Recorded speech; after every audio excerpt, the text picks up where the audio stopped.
do that before. And hello, hi, welcome. My name's Jason. The channel is It's Probably Okay, and I am so glad to see you here. We did finally get rid of Joey. No, unfortunately, he couldn't be with us today. And it seemed like a weird spot to bring a guest in because I kind of want to have the fallout of everything that happened last time. I didn't get to the very last minute of the previous episode. Did we give Joey an exit before we do our intros? We I just did. want to. He walked through a portal to visit his dad's. Yep. He's taking some time to cool off. Good. Mm-hmm. Okay. We pissed him off. Good. The only modification to that is he opened a portal and we saw DC, and as he stepped through, suddenly the portal glowed with the most incredible yellow-orange light, and you all have to look away as if you're like staring into the sun. And then he steps through and the portal closes. So that's fine, and everything went how you thought it would. So here we are. This is happening. There is a thing. All right. So let's the one who was missing last week is Clara. Clara, who are you and who let you in here? Oh man, they just let anyone into these nowadays. Hi, I'm Clara. I am playing Stella Hart, the what playbook am I? The Celestial playbook. Oh my gosh. Yes, the Celestial playbook. A former child star, current burnout party oracle, who is just is having a time. Spent all last game lost in the sauce. The usual. I don't know. I don't have any good. She's here. She's here. We are going to have a brief recap of that, but fortunately, you were sort of in a hammer space and not. Well, we'll get to that in a moment. Yes, and sister to Minerva's character. Well, great. Well, let's go to Minerva. Hey guys, I am Minerva. I am playing Rosalinda Cruz, the Elemental Playbook, daughter of influencer, and feeling a little bad about kind of bullying. Well, not bullying, but really standing her ground against one of her weaves. And I was like, no, this is not like. We didn't bully anyone. We were right and he was wrong. But it felt. I have thoughts about that, by the way. It could be, I mean, absolutely. I have done the right thing in my real life, and it felt like shit. So, this feels familiar to me. So, I like that vibe for. I like that vibe for Rosalinda because it just says, like, to me, that's exactly what I think of with Rosalinda. In that she is so earnest and genuine and true, and having to like urgently disagree with someone she cares about is complicated. Yeah, so, we have the Tangle. He's my elemental whisperer, and he's out there now. And like, do I talk? Can I talk? Well, you can always talk. I don't know. Yeah.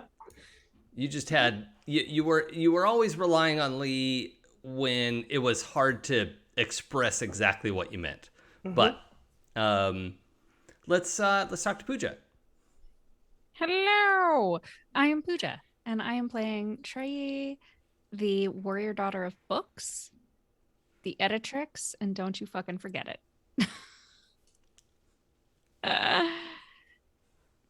Indeed. And part of that denotation is because you took the gift Pantheon royalty, and books is very high in the media pantheon, like in that top 3 echelon, because books is also in charge of media's afterlife. And so it's a major component to the pantheon, and has clawed their way to remain a relevant, important part. it ate audiobooks and made it its own. That they or it? What were we using? I was using They, I think. she for books, I think. No, I was Why using think do I- she for she is media, media. and they for books. She Yes. is For books, media. yeah. She has been media, but I also sort of feel like sometimes they can have every pronoun they want. Well, Mhm. yeah, All yeah. the pronouns. Media is definitely she, they, with a like tendency to present femme, but either way, you can present femme and not use she pronouns as well, because gender is a bullshit. So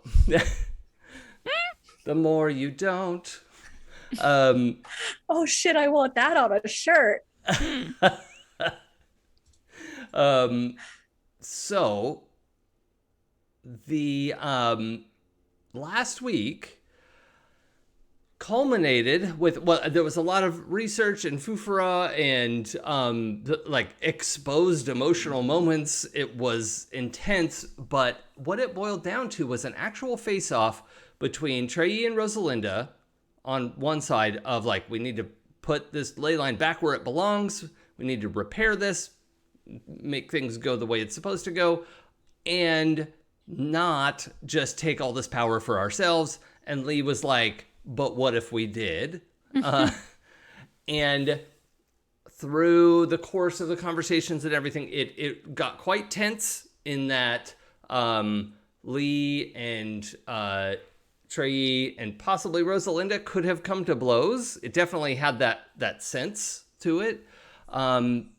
But it did not come to that. And also, I should note that we all checked in with each other after the game, and I just want you to know, like, that is all in-character stuff. If you're still feeling kind of tense and yucky, I get it. I was too, because we were all party to this really intense emotional moment, but it was all in-character stuff, out of character. We're all still friends except for that one, and everything's fine. So, out of character. In character, everything is not fine. Nothing is fine. The culmination of this tension was Lee ready to use his ascendance move to subvert even needing the book at all and just try to anchor the ley line in its new spot here, and in so doing really kind of learn the mysteries of how to move ley lines and put them wherever he would want, which is a massively powerful, unbalancing thing to do in the world. So Trey had concerns. Rosalinda had concerns because her friends were arguing. Mm-hmm. Is that accurate? Yeah. Okay. Yeah. And we'll also add in that Stella was right there the whole time, hearing everything that everyone said, yelling at you the answers. But Stella was stuck in what I will call the gloaming, and was not able to communicate with you. Although could easily hear everything you all were saying. In fact, some of your thoughts and motivations and emotions, all of that stuff coming through. And, but Fascinating that the gloaming to me looked like the 5 South. Sorry. Oh, right. So Lee's process there eventually turned into him wanting to double check that he did in fact know how to do this, and that led to him aiming his ascendance move more forward than anything, and determined that taking control of this ley line, learning how to do that, and deciding that it's okay to move them around would lead down this path that would ultimately destroy magic in the world and thereby all of the deities. And so that was bad. And at the end of that vision, Lee agreed with Trey and Rosalinda that they needed to reset this ley line back to where it had always never not been. And they did so. They successfully reset the ley line. And in so doing, I think also in that like rubber band snap moment, we have Stella. I think that like breaks, like just blows the mist of the gloaming away, and you just sort of stumble onto the street as Lee is walking through the portal that he opened, in that like bright flash of yellow orange light. And I think we will eventually do a little bit of a time passes here, but I would like to pick up here because, well, I just want to see how everyone's feeling. Stella, is there anything we want to establish pre this moment of your time talking to ghosts? I can't think of anything. She's been like, her whole thing was she went outside with a vape and the vape turned into ghosts, and then she followed them into the gloaming, and that was about, and then that the world ended over here, which like what I walked away for like a second, like literally how much time elapsed last game, actually like 20 minutes, 30 minutes, Something like that. you Yeah, it tried felt to like it. destroy the world in 30 minutes or less. But yeah, I think she's just like has like, so no, nothing interesting happened before. After. Oh, actually, hold on, because you guys did not bring this up the last game when you did your recap. The reason she even talked to any of those ghosts, she was asking about the people who were directly attacking us. So she's here to fuck up the son of movies. Steve. Simon. Whatever. Steve is also good. We just don't remember his name. Steven Simmons. Yeah. Simon Simmons. Simon Simmons. Oh yes, it is. It's Simon Simmons, the Demi of movies, who's also your ex. Is he? Do we Yeah. establish that? Let's go with that. Yeah. Which is Okay, fine. yeah, if you still like that, that's... I like it. I just didn't know if it was like, we accepted it as fact. It is now. It is now. That's It fine. got printed on a gossip site once, therefore it is 100% true. In fact, now. There it is. But yeah, so she was doing that while you guys were trying to destroy the world. No, You no, nasties.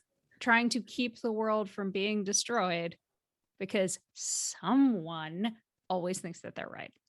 Did it never? Okay, first of all, of the four of people in our spindle or in our weave, Stella is always right. Never forget that. You just don't listen. Second Of the four all, people in our is weave. this an in-character tirade? That would four feel people in that. our weave.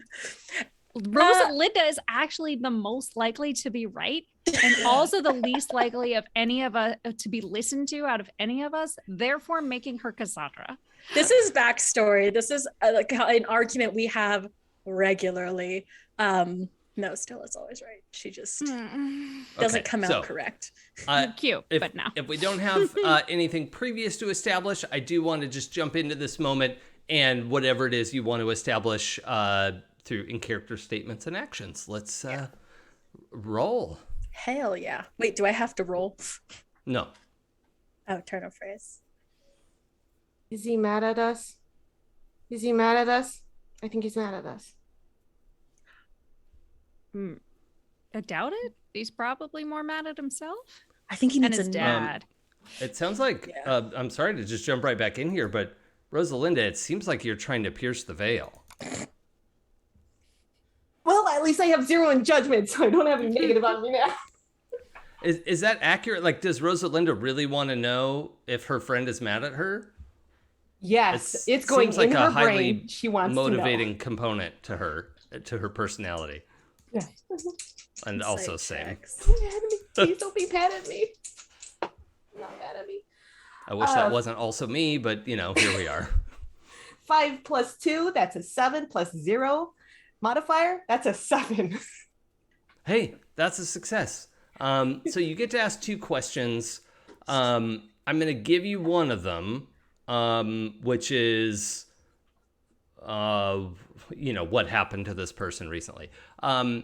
Lee has now. Joey and I have talked a little bit offline so that I can speak a little bit on his behalf, but also I want to establish the whole like we know where he is and he's safe, and we don't have to run off trying to rescue him because the player couldn't be here today.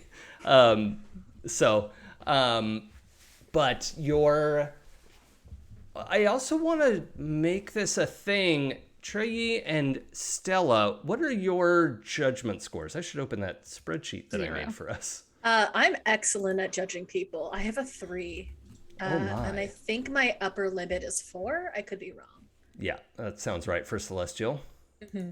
Oh no, my judgment is maximum 3, so I've hit peak. Well, for now, you could get +4 after you've gotten 5 advancements. I'm maximum judgy. Mm-hmm. It's also one of my ways to gain threads is pass judgment on someone. Oh, Pooja, looks like you have a 0 in judgment. Is that right? Yep.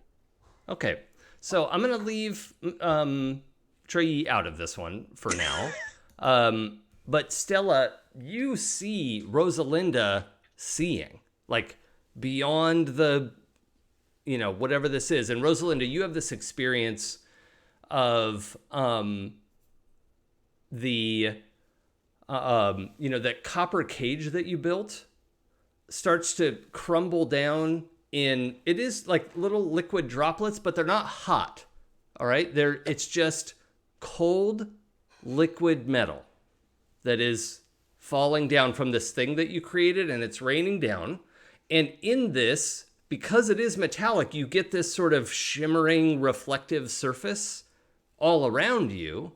And you get this insight into Lee going to see his dad's and really struggling with having almost made a huge mistake and feeling responsible and trying to just take some time to get his head right.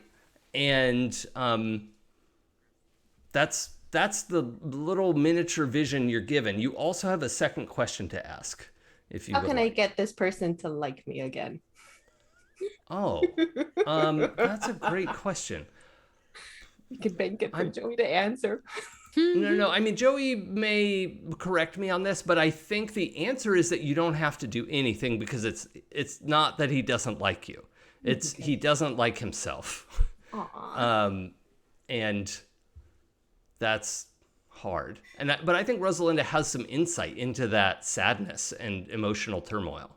And it's not that she has to feel it, but this is a moment where normally Rosalinda, not particularly insightful into like emotional cues and, social cues and that type of thing. You are experiencing that sixth sense that a lot of people do have. And yeah, you just have a sense of Lee feeling bad and responsible for having almost brought the world to ruin. And what does that mean for the context of his power and all that kind of stuff. So that is, I think that's your takeaway with the Pierce the Veil. So, Stella, you see, all three of you see the like little copper droplets coming. If it gets on you, it kind of just like beads up and rolls off like mercury, and eventually falls onto the ground in little like the size of paper clips, not paper clip, like a staple, right? If you just pulled a staple straight, and you just had a tiny little length, there's just like a million of these things collecting on the ground around you. That's really good. I'm like herding it unconsciously toward each other into a little pool. Okay, well, we'll get there. But so Stella, you saw Rosalinda. I don't think you saw her vision, but you did see her, like, something opened, right? And she saw, and what was Rosalinda's kind of internal and external response? Because Stella would get both, and Treyi would get the external at least. Internally, relief, but sadness because he is feeling sad or, conflicted about himself. So empathizing. Yeah, massively. And outside, her face she's still going like this, but usually she is very straight backed because influencer trying to look her best, but she's very slumped, right? Just slumped. Mm. Just staring at the copper pooling around and raining. It's just going down. It's just You looking have really like pretty. a rain cloud literally over your head. like Metal rain little cloud. metal rain cloud. To clarify for chat, the rain is not mercury. It is liquid copper that rolls like mercury. This is mysteriously liquid copper that is not hot. So It is not Magic. It is not the T1000. no, It's but just that's copper. kind of what it looks like. Is that but copper, and Razor is like running through it, like running and sliding in it. With a like jangling, like real soft kind of not bell like, but you know when Wind if you chimey. jangle a bunch of keys, Yeah. wind Yeah. chime kind of Like the sound so of Stella, pennies. what's your reaction? Like you've never seen Rosalinda have this level of insight before. Am I still in the gloaming or am I here? No, you're here now. Like when Okay. when the thing snapped back into place, it pulled you. It dismissed the gloaming because you were always here. Okay. Yeah. I think Stella, who is not super emotionally available for people, kind of walks over to her sister and just like puts an arm on her shoulder. It Rosalinda totally leans into it. like Full okay. weight. Oh god. I don't know why I if feel Stella was expecting full hug, but you know, Yeah. here we are. And just I don't even think she says anything because like what do you tell someone when everyone's just emotionally done? So she just like sort of holds her sister for a second. Also, like, I'm just so disappointed in all of you. Like, truly, deeply disappointed. But yeah.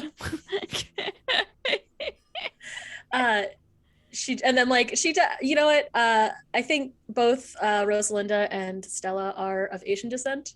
So she says the thing that actually most most people will say in times of need. And she goes, "Do you want to get something to eat?" Oh, Okay. yeah. Okay, sounds good. Can Trey come? Of course, Trey can come. Okay. Can the Yeah. literal princess of our pantheon come along? But yeah, I don't think that there's anything that can be said that is gonna make anything okay. So there's nothing she's gonna do otherwise.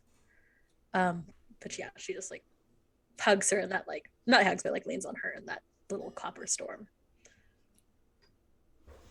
It'll be okay, right? I cannot promise you that. I think he needs time to cool off. And I think you guys all made a lot of big decisions today. And that's just part of this life. You know? Where'd you go? I don't fucking know. Oh, I was here the whole goddamn time, frankly. You guys just didn't look. because if Oh I yeah, knew- it's totally our fault that you zoned out. and None that of we you were guys used supposed to come pierce the after you. veil that entire game. I know because I listened. None of you guys looked for me. I would, and then I think actually to Trey. I don't think it occurred to Lee that he would probably have learned the method to move a ley line back and then stabilize it if we moved the ley line back and had to stabilize it.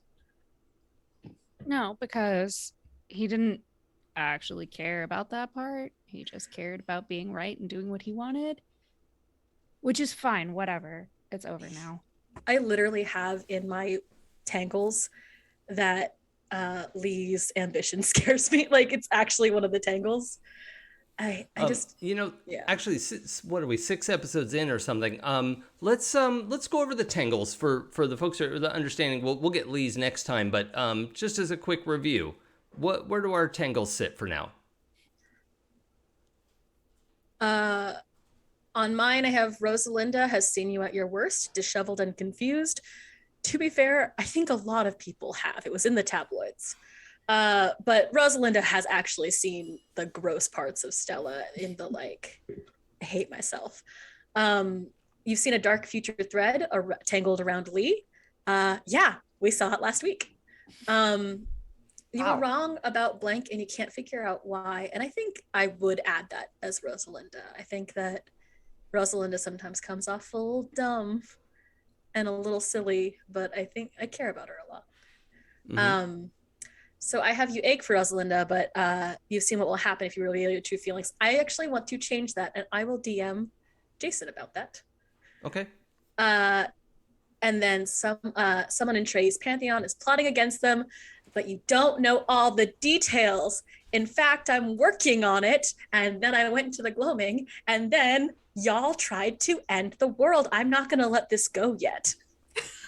Hey, you keep saying y'all. Except it was Lee? Just gonna keep throwing that out there because, like... No.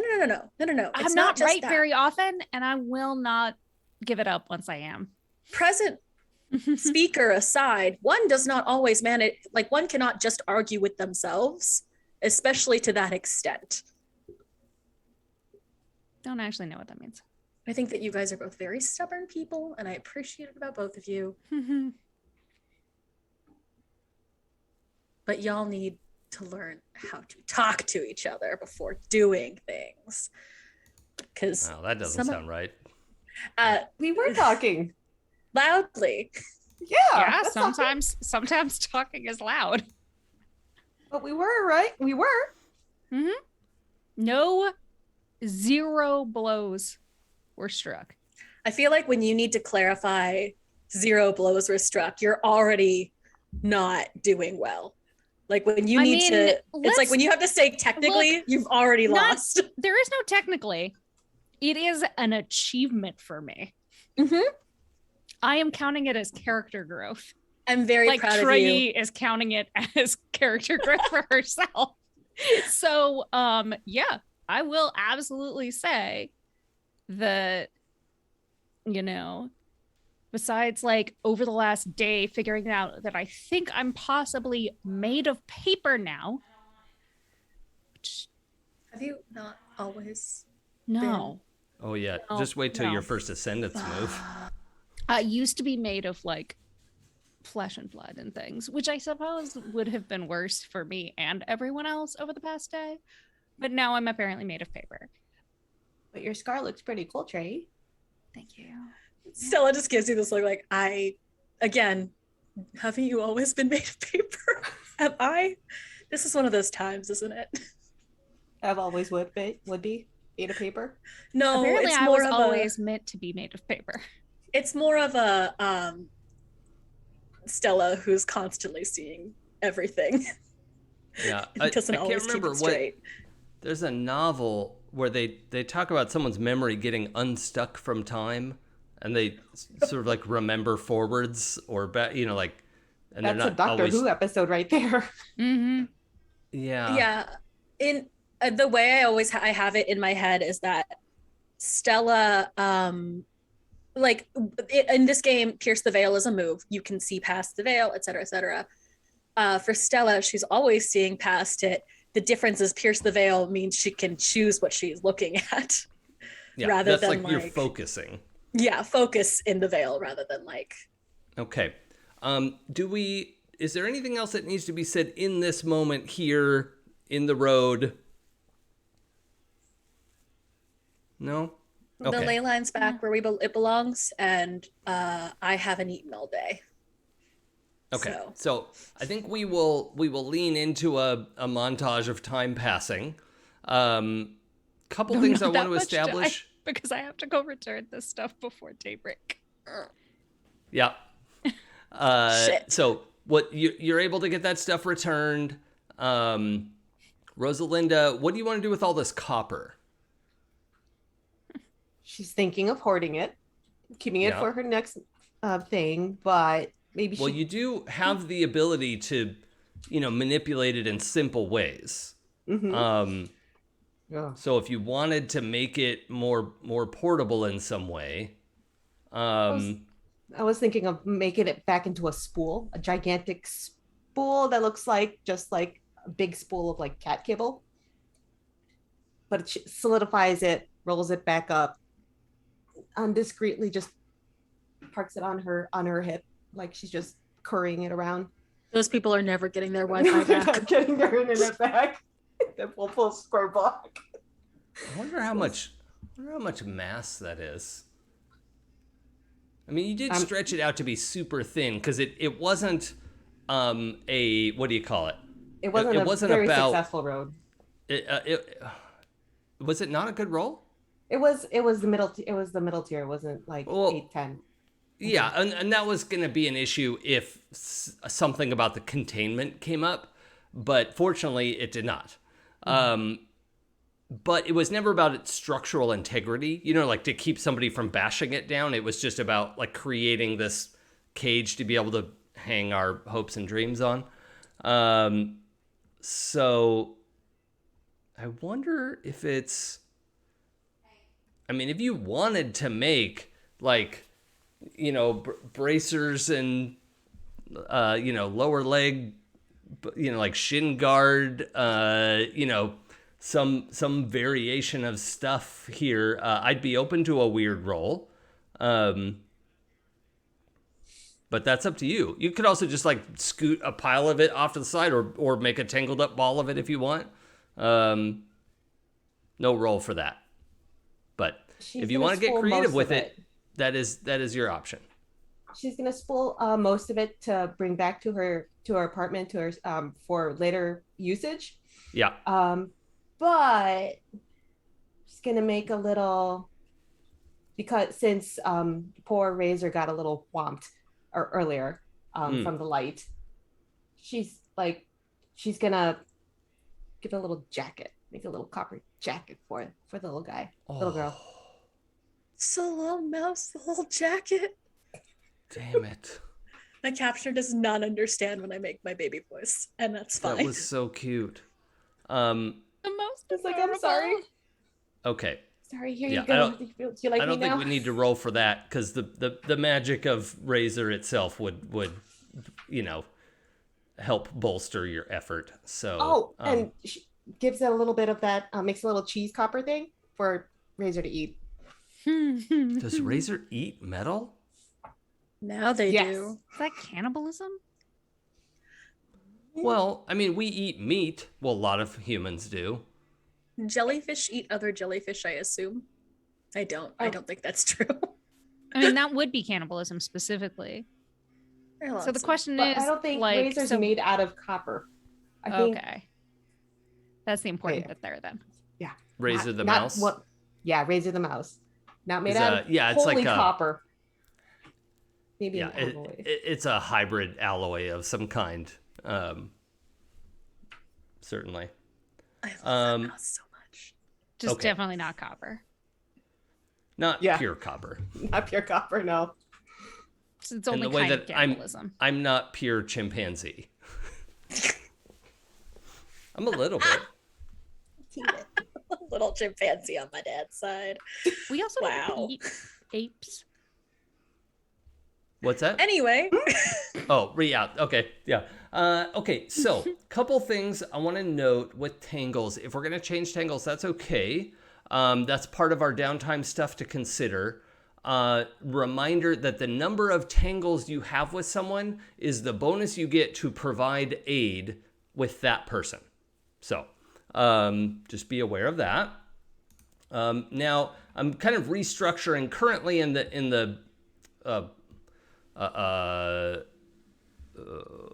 quick start rules. There is a sort of start of session, end of session. This is going to be modified to be a when time passes, to have it be a little bit more sensible thing.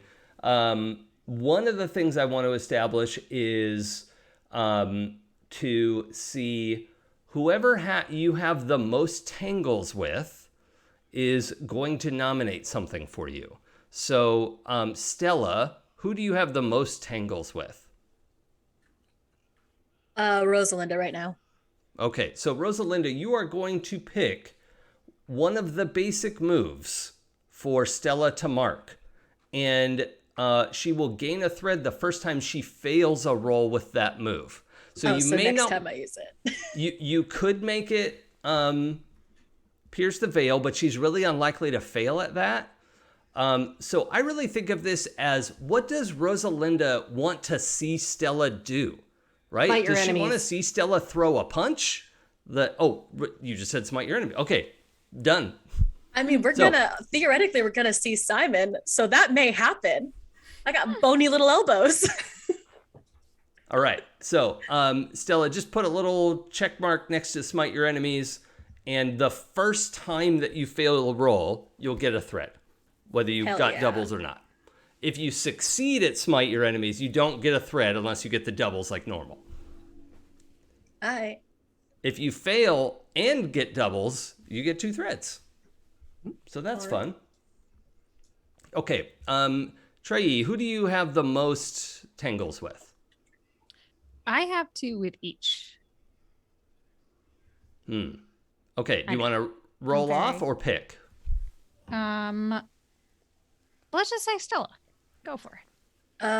Let's see. I'm looking at your stats right now because it's very convenient that we're all on one thing right now. Mm-hmm. That's why I make those. For those just listening, we have a spreadsheet with a strip of all of our character essentials in columns, and it's just real handy. Dark Lord Canada, there were so many things that Stella wanted to yell at Lee. First and foremost, that she will drop an atomic elbow on him. Sorry. But let's keep it going. I want to see Trey get to know Lee a little better by using Bend Fate when she gets the chance. Or get some of Lee's perspective by using magic. Yeah, I was like, he's not okay. Walk a little bit in his shoes. Well, and again, though, as a reminder, this is no longer a per session bonus. It's a per time passes thing. So if you didn't, like, if you were really hoping to have that link up to something you're doing with Lee, it will last till then. So, don't worry about that part. Rosalinda, who do you have the most tangles with? I have 2 each for everyone.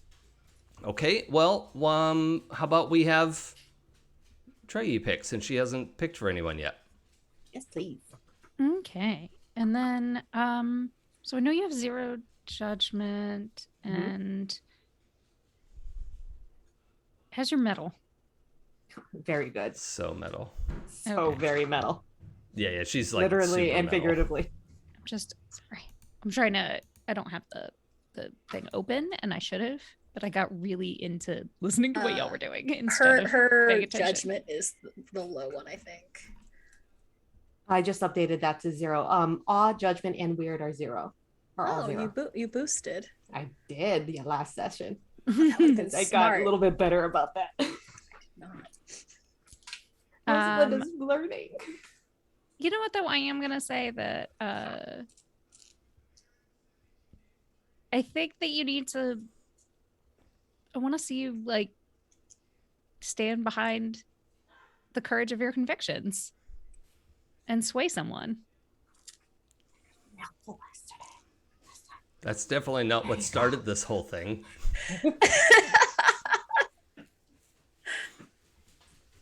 I feel like I should give you that retroactively just for the atomic echo that was created by this failed sway someone. It was so good. Okay, now another thing to watch for is that tangles can end up feeling tighter or looser, versus, aka more relevant or less relevant. So now that we've marked all those things, if there is, I'd like to just do one tangle that you have. Pick one that feels tighter because of everything that just happened or feels looser because of everything that just happened. And we will put a mark by it, depending on if it's more relevant or less relevant. So does anyone see one that they definitely know has a feeling attached to it? I do. Okay. You are fascinated by Lee's charismatic way with people. Looser. Okay. So when a tangle loosens, the question is, do you feel like it's totally resolved, or is there still more to explore with that? There's still more to explore with that, I think. Okay. She's internally just feels like Lee was kind of a jerk about it, but she feels bad about it. She's conflicted. But right now she's gonna resolve that later. Okay. So put an L next to that one, just so we'll keep track of it. If it ever does become resolved, when a tangle completely loosens, you erase the name that you have there, and then you both gain a thread. That's when a tangle has run its course, we erase the name. You could always put someone else in there later, but that's kind of the goal there. Trey, do you have anything that you're of note there? I find Rosalinda's impulsiveness to be off-putting, but I think that got looser because your impulsiveness here, like, really like tilted. Yeah. It completely was like encouraging. Yes, exactly. Okay. It changed the game in a good way. Yeah. Yeah. Okay. Do you feel like that tangle is completely resolved? No, because she still got herself bad hammered. Okay. Okay. So I'm a little like, you know what though? I'm sorry. Yes. Rosalinda. I no longer find your impulsiveness to be off-putting. Snap judgments. Okay. That's me. Okay. So both of you please mark a thread. Take a thread. Nobody's full up on threads, are they? Mm-mm.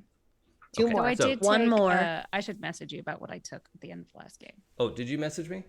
I did Where? not, but I'm going to now. We have like I 5 did just message message channels. you on Zoom, but Okay, if you guys could message me on Slack, that would be super, because then I'll have a record of it. Let's just decide that as a thing. Paper trail. Like accountability. What are you talking about? Zoom chat is great sometimes- for like dumb jokes in yeah. the moment. I mean, sometimes Pooja and I just meme in the chat to each other. That's love all we it. do. That's So great. much memeing. So much memeing.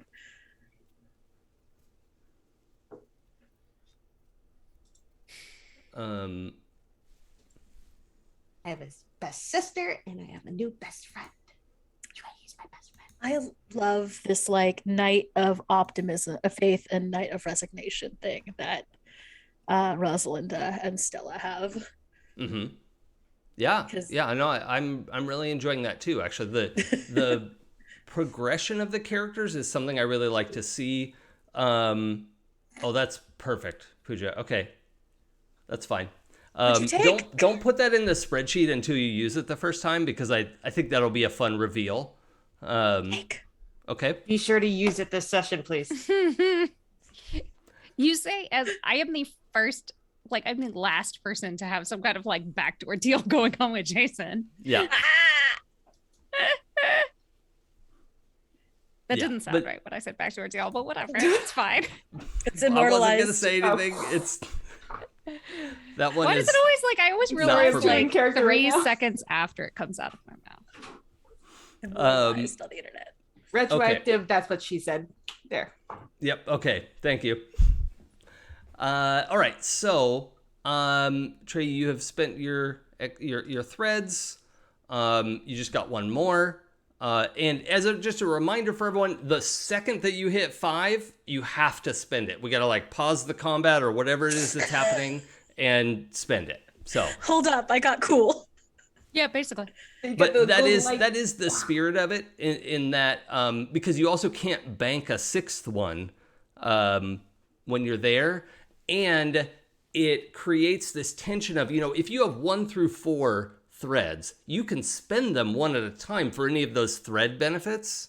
Does everyone remember those? It's on there as well. But when you hit 5, you don't get to choose to keep them. It just resets and you get an advancement and that's it, right? You don't get to hold on to it. I was gonna say, I think I have a resolved thread with a tangle with Lee, actually, which is that dark future, because I think we all saw it. We all saw that happen. Game jutsu in the chat. Yeah, the idea is that your 5 threads buy 1 advancement, right? Like they all cost the same, and you have to buy 5 above the line advancements before you can get below the line advancements. So, you got to buy them all anyway. And the idea is to spend them when you get them, because it's also trying to reflect what your character just accomplished, right? So it doesn't always have to be exactly like that, but it's always nice when the advancement can be themed to what you just did, right? Which is often, like, if you do it in the moment, it'll feel colored by that, which is hopefully good.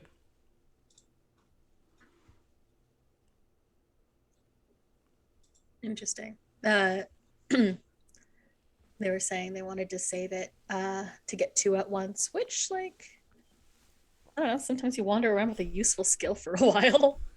I definitely have been struggling. And the idea is also, because they can be spent 1 at a time, having 9 or 10 of those banked is just a massive advantage to, like, it unbalances the rules of the game, essentially. So that's the idea behind that. Okay, so Trey, we looked at your tangles. Oh, also, Trey, I was going to say, if you want to put Rosalinda into a different tangle now, that is also your option. The rest of them are full at the moment. Okay, great. Stella. I think you've seen a dark future around Lee has dark future thread tangled around Lee has definitely sort of resolved itself. Has it? Well, maybe it hasn't. I'm thinking of the fact that he saw, well, because the whole last game was him kind of confronting his dad's wishes for him, and we now all have seen what Lee can do if he wants to. And I think him taking this time is, at least to me, and also just everything y'all went through while I was gone, was kind of smoothing out this idea of, like, yeah, he's always had the potential to be real destructive, and you guys, like, we've been treating him like a nerd because he is, but also, like, we now know where that can get pointed to, and I think him seeing that has really helped him understand why he shouldn't, especially that belief spiral. But no, the potential is always going to be still there, but we've all seen it now, and he has seen the ramifications of his actions. Okay. I don't have to warn him anymore. So for you, it feels looser because the worst happened, and we saw his ultimate response to that was to come around to the right side. And so even if he does have some dark future stuff, it's not worrying to you anymore. Yeah, it's not so much. Yeah, it's the worst. It's that the worst happened, and especially because Stella wasn't there to do anything about it. Well, now what's the? Hold on, I just want to double check the full text of this. You've seen a dark future thread tangled around. Yeah. So the other thing I want to say about that is that thread doesn't suggest how you feel about it, like you're worried about him or whatever, just that, like, something bad is going to happen around him. So I would also see a case. I'm not going to tell you how to do it, right? But I just want to present this as a case that it could be tighter because you're now seeing things play out, like tightening around Lee. And it's not that the dark future thread is him doing something wrong, but like shit is following him, and that might be concerning. But if Stella doesn't see it that way, totally fine. Just wanted to throw that out there. I mean, I have a blank one for the secret that blank keeps in their heart. Oh. And I think that Lee and Stella are going to have a talk about everything that went down. And I think she wants to get a good idea of how that felt. Okay, well, rather than clear it, why don't you put an L next to future thread, and we'll revisit that at the next downtime. Yeah. But as far as the future thread one, for her, because Stella spends a lot of time not being reliable information wise, the fact that everyone else also saw what dark future Lee looks like, she's like, cool, I don't even have to worry about it. Y'all saw it. We all saw the ramifications. I didn't even have to be here. And there's none of this for her. There was none of this like, I told you this was going to happen. Sure. Like, there's none of that. There's none of I told you so, because it happened. So that's why I wanted to loosen it. Okay. Also, because then I get my last thread and I can take a new ability. Well, loosening. Oh, you mean you want to fully resolve it? I kind of want to. Like, I mean, again, it's just in the back of her mind, but it's not going to change anything. Okay. So if we are going to fully resolve it, let me know, because then I need to make a note to give Joey Lee's thread as well. I mean, I'd like to. I don't know what else to do with it other than be able to say I told you so repeatedly. Well, it kind of makes sense, since you are not that emotional weight of thinking that's going to happen. It's happened and everyone else has witnessed it. So it's a weight off your shoulders. You don't have to worry about it anymore. Yeah, you're not the only one who knows. Yeah. I mean, if we want to do that, that's fine. Yeah. I think that's where I want to put it. Okay. I'm gonna note for Joey in our spreadsheet. And that gets me my fifth thread. I promise I didn't just word salad this to get that fifth thread. I do believe what I just said. No, I know.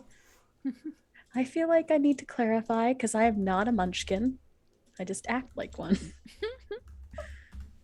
I just play one on TV. And it also gives me a very cool ability that I guess the viewers will see, maybe.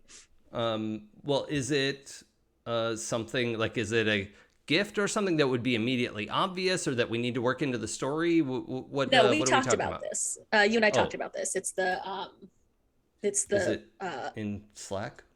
It's the Reaper ability that I wanted. Oh, yeah. Okay, great. Okay. Yes, we did talk about that. Thank you. Sorry, I hate doing the close to the chest stuff, but this is a cool one. That's okay. The thing I don't like about those is when they are gonna hijack the story from other people. That's the table secrets. Those are shitty. Oh, okay, I'm gonna roll over here, GM, because I want to go through everyone's packs while they're sleeping. No, fuck off. That's not the game we're running. Yeah. Now I'll tell you when I go through your shit. Yeah. Also, I thought maybe I would add too to Game Jutsu's question about saving up threads. I'm also not going to come to your house and tell you you're playing wrong. So, for right now, when he's literally telling you you're playing wrong. Wait, is that how I get Jason to come over? Is that all it took? That's all it takes. I am the last person in the world to have any authority to tell people to play a game rules as written. I have no moral high ground on that front whatsoever. So, man. Do what you by all means, do what you want and what is fun for you.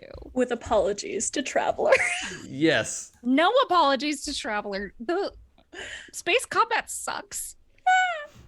I think what we're making is good. Traveler is also good, but what we're making is good in a different way, and it's fun. So, okay. So we have done our downtime work, and we'll check in with Lee. Everyone remind me to do Lee's downtime as well. I noted his thread in there, which will probably remind me to do the downtime check-in for him, but yeah. Cool. Okay, so the three of you adjourn. Some time passes. Trey, you also you took another new move as well, related to the library, correct? Mm-hmm. Can you give us a little montage as the audience gets a better understanding of Trey's relationship to that place now? So while everyone else was dealing with Rosalinda getting banhammered, the Seeker coming and all of that, I got portaled to a library by Sensei, my mentor. And Sensei, I wouldn't necessarily say Sensei is the library, or Trey wouldn't say that, because Trey doesn't have any real understanding of what Sensei is, what the library is. But I did meet some really fun / creepy characters. Because the person you want guarding the gate is definitely Don Quixote.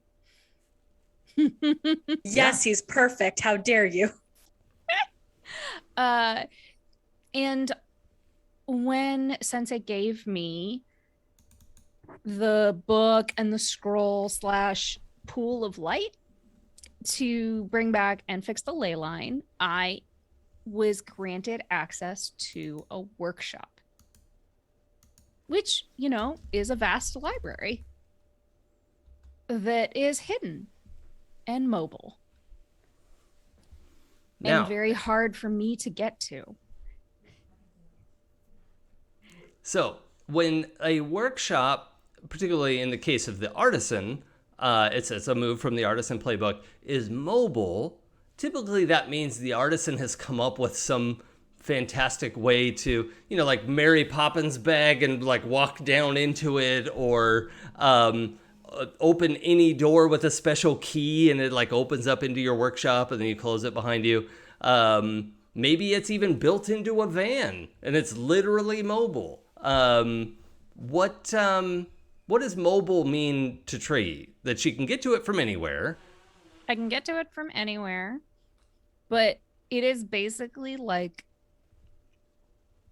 the way I have to get to it is by reading the book, Every Heart a Doorway. It's a portal fantasy. And and I have to be sure so that I can access the library that is technically accessible from anywhere, as long as I am sure and, good at what I do. I like it. With love to friend of the show, Shannon McGuire. I love her so much. Right. Yes. Friend of the show. I wish. She is my friend of the show. If we could just manifest this, I'd be okay with that. Right? Yeah. Yeah. She's die. welcome to join the show at any time. If anyone knows, I will rearrange the screen, make an extra spot for her. Gladly. BRB. I'll kick someone off the show. Whatever. I believe. I love her. Okay, so cool. So we see Trey in some moments of reading the book, getting back to the library, figuring out what this place is going to be. In game terms, it is using the Artisan's Workshop move, which has some details in it that we keep track of. But Trey, do you have a new move as well, or just the 4 moves now? I have the one I messaged you about just now. Yeah. Workshop. And that's That's it. Right, but also polyarmory, reinforcements, and war never changes, right? Yes. Yeah. Oh, yeah. Okay. Like my normal ones. Yes. Yeah, okay. Great. Then yeah, let's leave that other one out of there for now, and we'll establish that later. Okay. Stella, any move changes? I took one and I can do a quick scene where you can see it work, but if you'd like to wait, we also can do that. Okay, that's fine. That is up to And- you if you want it. No, I'm mostly making sure that the spreadsheet is up to date. So if y'all take something and you've used it and you want to put it in there, please do. Otherwise, I'll just rely on you to keep track of that. Okay.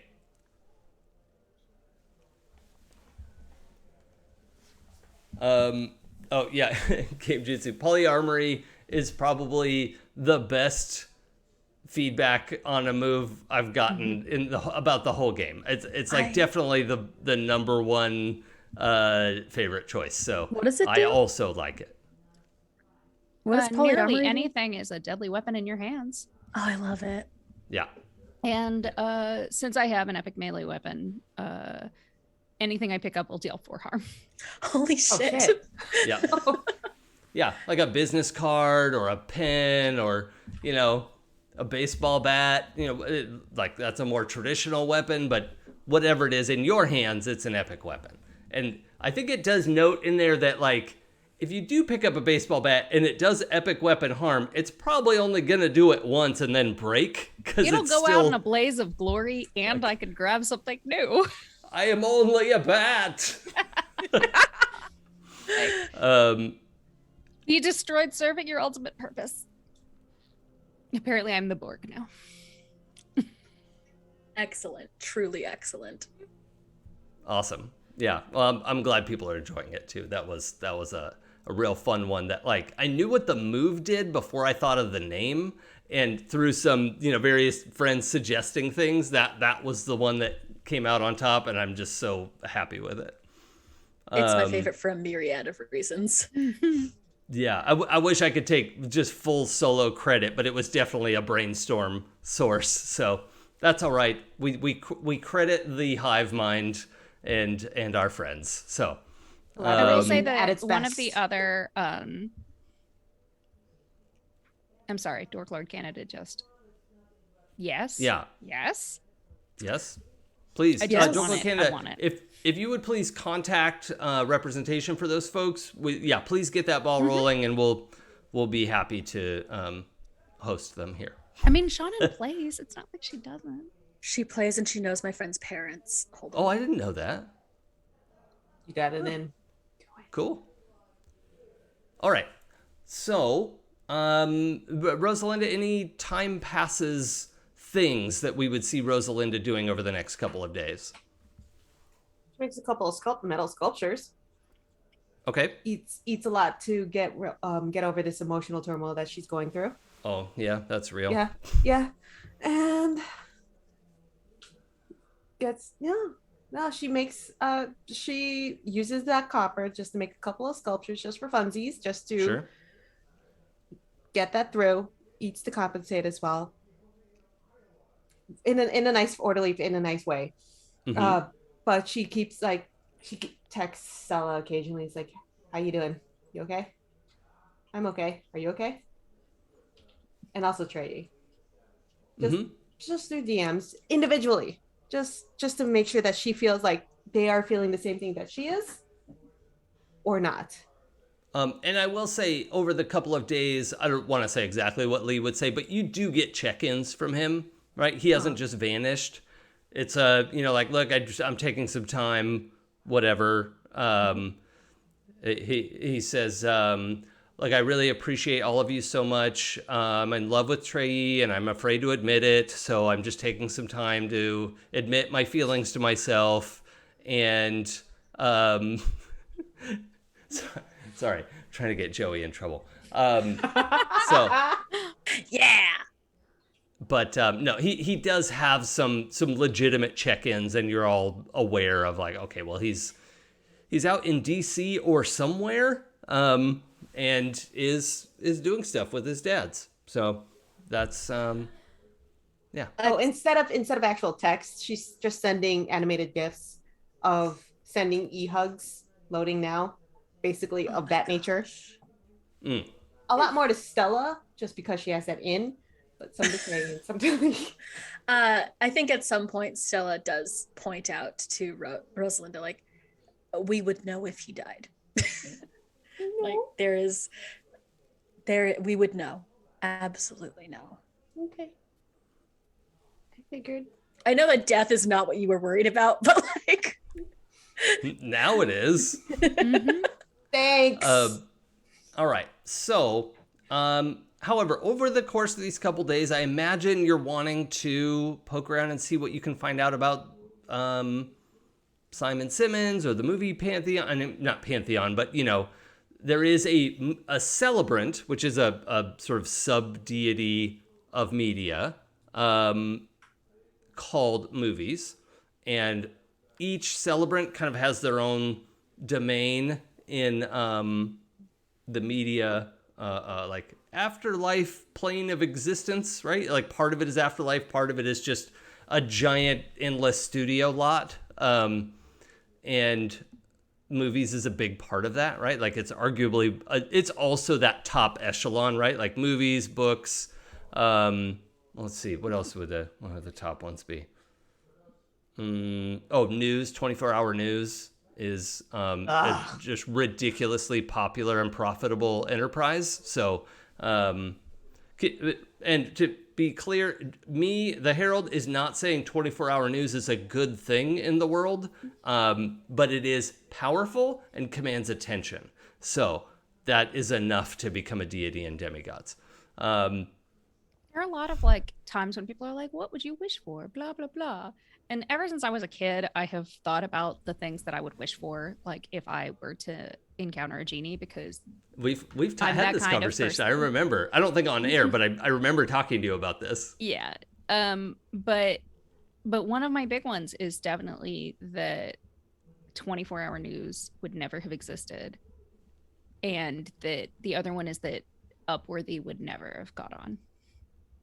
Upworthy. Oh, wow. Mhm. wow, what a thought. Wow. Yeah. Is that a It's that a the- precursor to Upworthy something? Upworthy was the site that basically invented clickbait titles. Oh, okay. Wow. I didn't know that.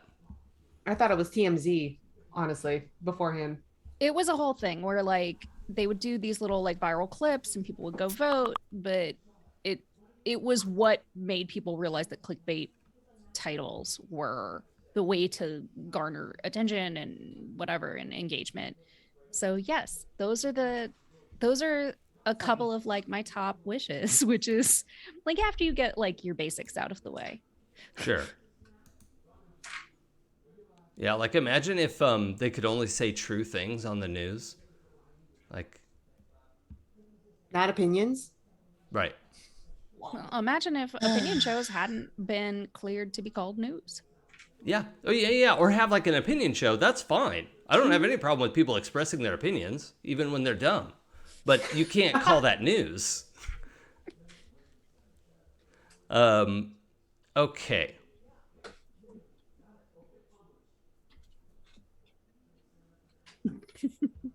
So did Stella actually tell us about her findings with Simon? Oh yeah, we retconned it because I disappeared into the gloaming. At the end of the last game I had played, she did say we gotta beat up Simon. I actually think I'm gonna because we retconned it anyway. I don't think she remembered to tell y'all because She only said it in her head. yeah, Not she's allowed. like, I thought I said it, but I may have been. Well, you probably did while you were in the incorporeal. gloaming, and it just didn't go anywhere. Before you realized no one could hear you. Yeah, one of those. So now, which part was it you wanted to have always said but didn't? Oh God, I hate you. This is this is the actual twisty part of my real brain. Stella had actually wanted to say, we need to talk to Simon because he's doing something.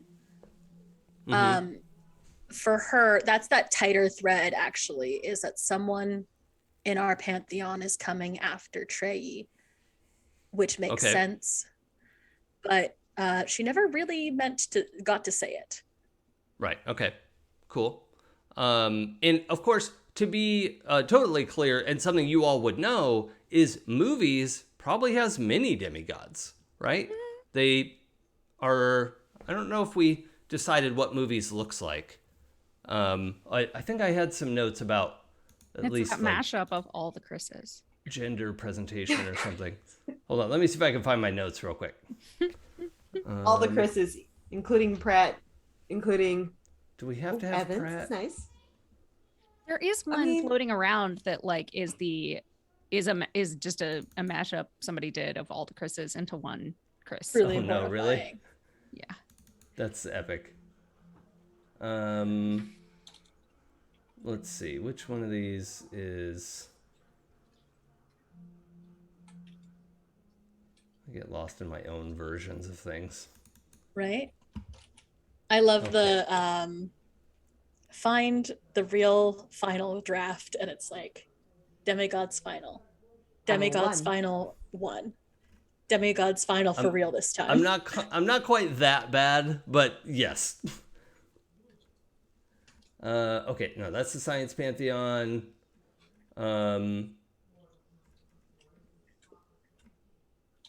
Okay. Movie magic or Hollywood is the arcane, but that's not, I don't think that's who we're talking about. Maybe it is.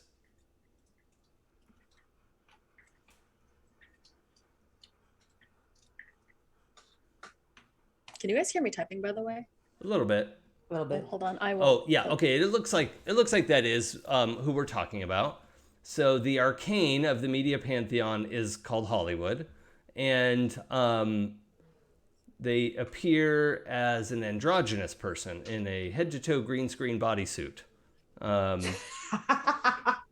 awesome. They are capable of incredible illusions and transformations, but also crave the attention of an audience. They I start think with a Z. Stella has an actual vendetta against movies, period. Okay. Just a misplaced vendetta against movies. She's got a lot of damage.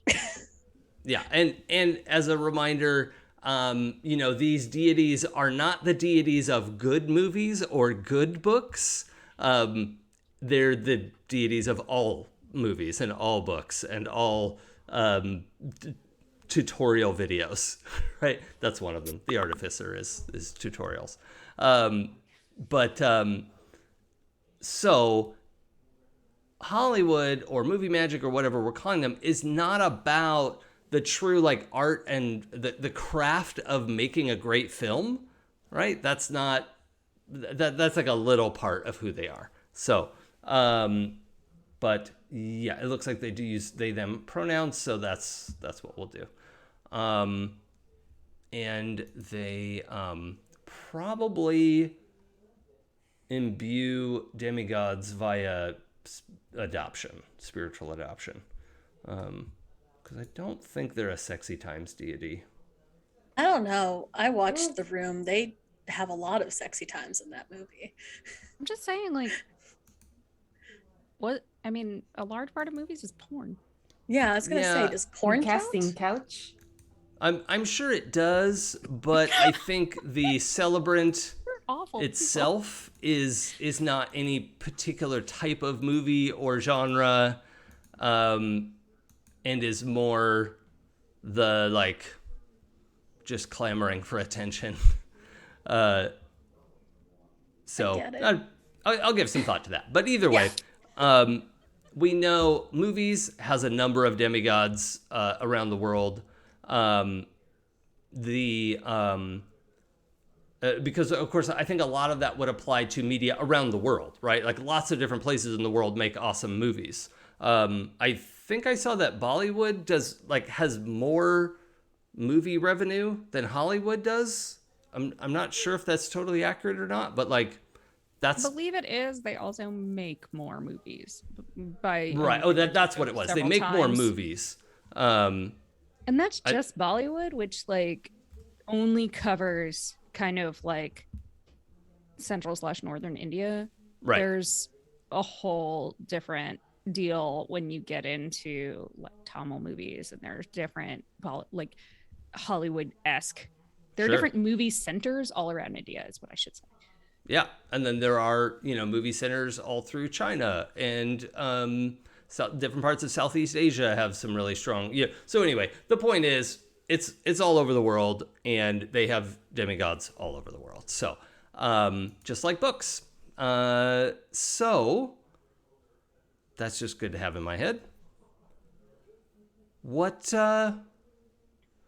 So we know we have Simon Simmons on our to-do list.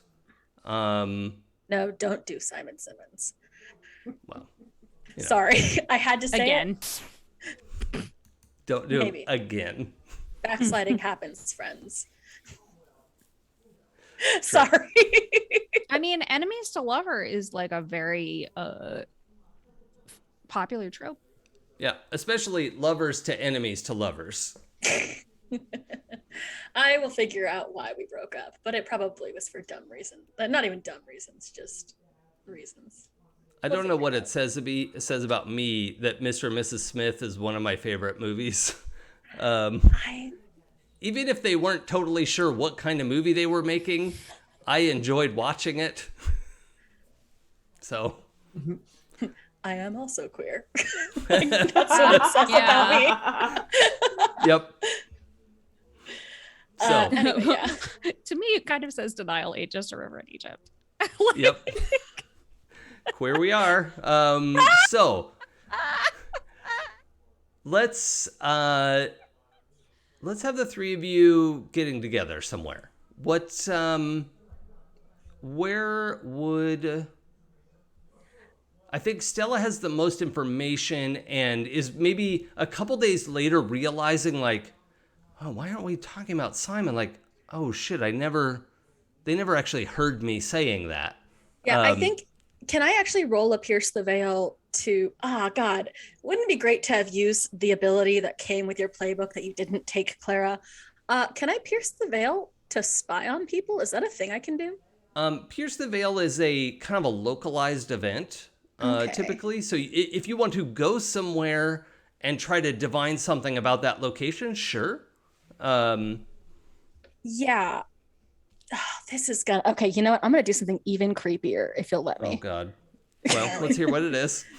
I assume that Simon has a place that he likes to hang out, like a shitty bookstore, coffee shop. Is Simon He's not welcome in my famous? locations.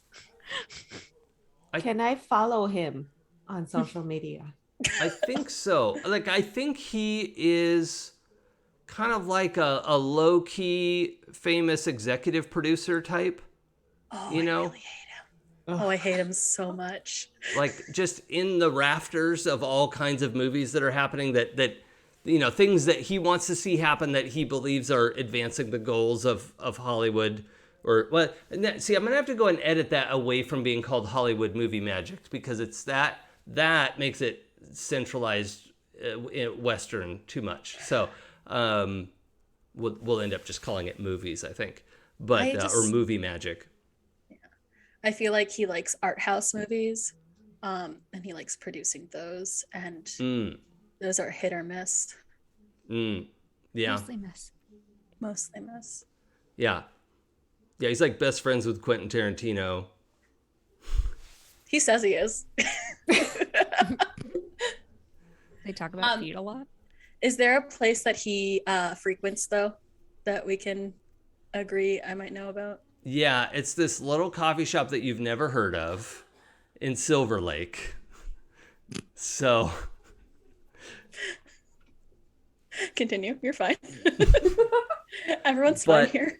I think what you know is that he frequents Silver Lake. You're not sure what, like you'll have to tail him to find it. Yeah. Well, so I just need something of his. Uh-huh. That's true. I just need to be able to hold something that he had been that he might have Yeah, we'll have to think about Okay. how to get something like that. Yeah, you got actually I could do this with people around too. Let's actually I changed my mind. We can all do this together. That's Um, ideal. yeah, let's do it Um, together. all right, so let's do this. We're setting up to start a follow. We're just about at time for our break. So why don't we break a couple minutes early? Think about how you want to proceed with that, and we'll be back after that. Awesome possum. Okay. Folks, we'll be 10 minutes or so. I'll put up our 4-minute countdown timer because I don't have a 10-minute countdown timer. So here we are. I should get you one. And no, I'll just put the pause screen up. Whatever. I'll come up with a timer later. Back in 10, everybody. Sit tight. Hello there. Welcome back. I'm Jason. The channel is It's Probably Okay. I'm joined by Pooja, playing Treyi, the Warrior of Books. Not to be confused with an internet friend who's been around the channel from time to time, Warrior of Books. Clara, playing Stella, the Celestial of the Influencer. And Minerva, playing Rosalinda, the Elemental of the Influencer. Siblings they are. That was very NPR of you. I liked those intros. Excellent. I'll take it. So we are just about to figure out what kind of shenanigans Stella is pulling. So you wanted to contact Treyi and Rosalinda to see how to put this plan into motion. Yeah.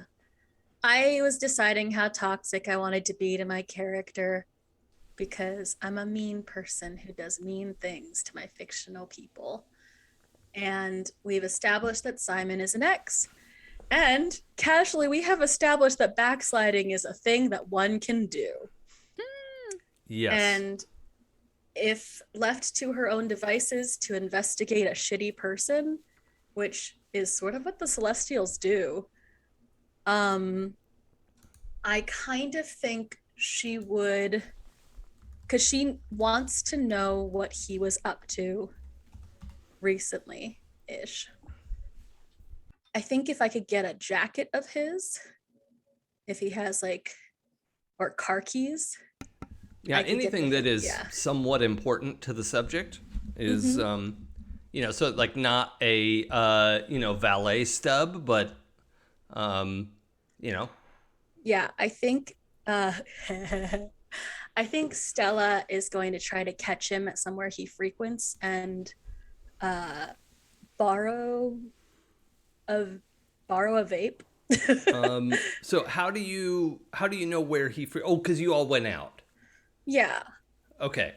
All right. So we have the coffee shop he started going to after you two were ended dating. So that's the new one that we don't know. But yeah, you know some of his other hangouts. Probably a headshot shop. But the kind of place that sells bongs and pipes and all kinds of stuff, and also vape paraphernalia. The other option I could suggest is if there's a club people go to, if we want to go out for the night. Mm. I know a new spot. Girls' night? Yeah. Yeah.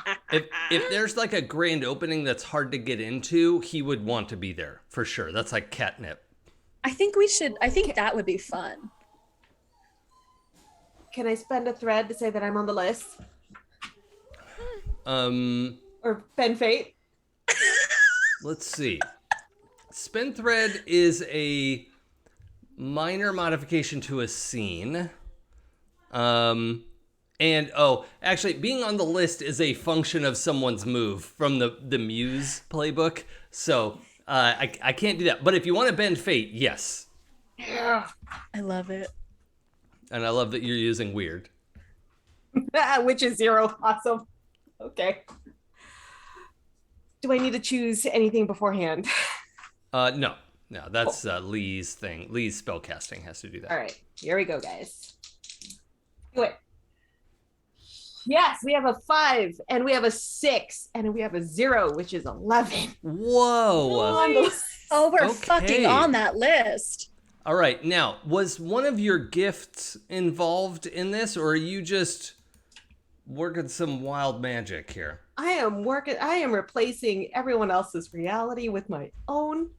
She said that she wanted to go out. I was like, I know a place. I don't know if I can get in. Let's get in. Yeah. I like it. Okay. So,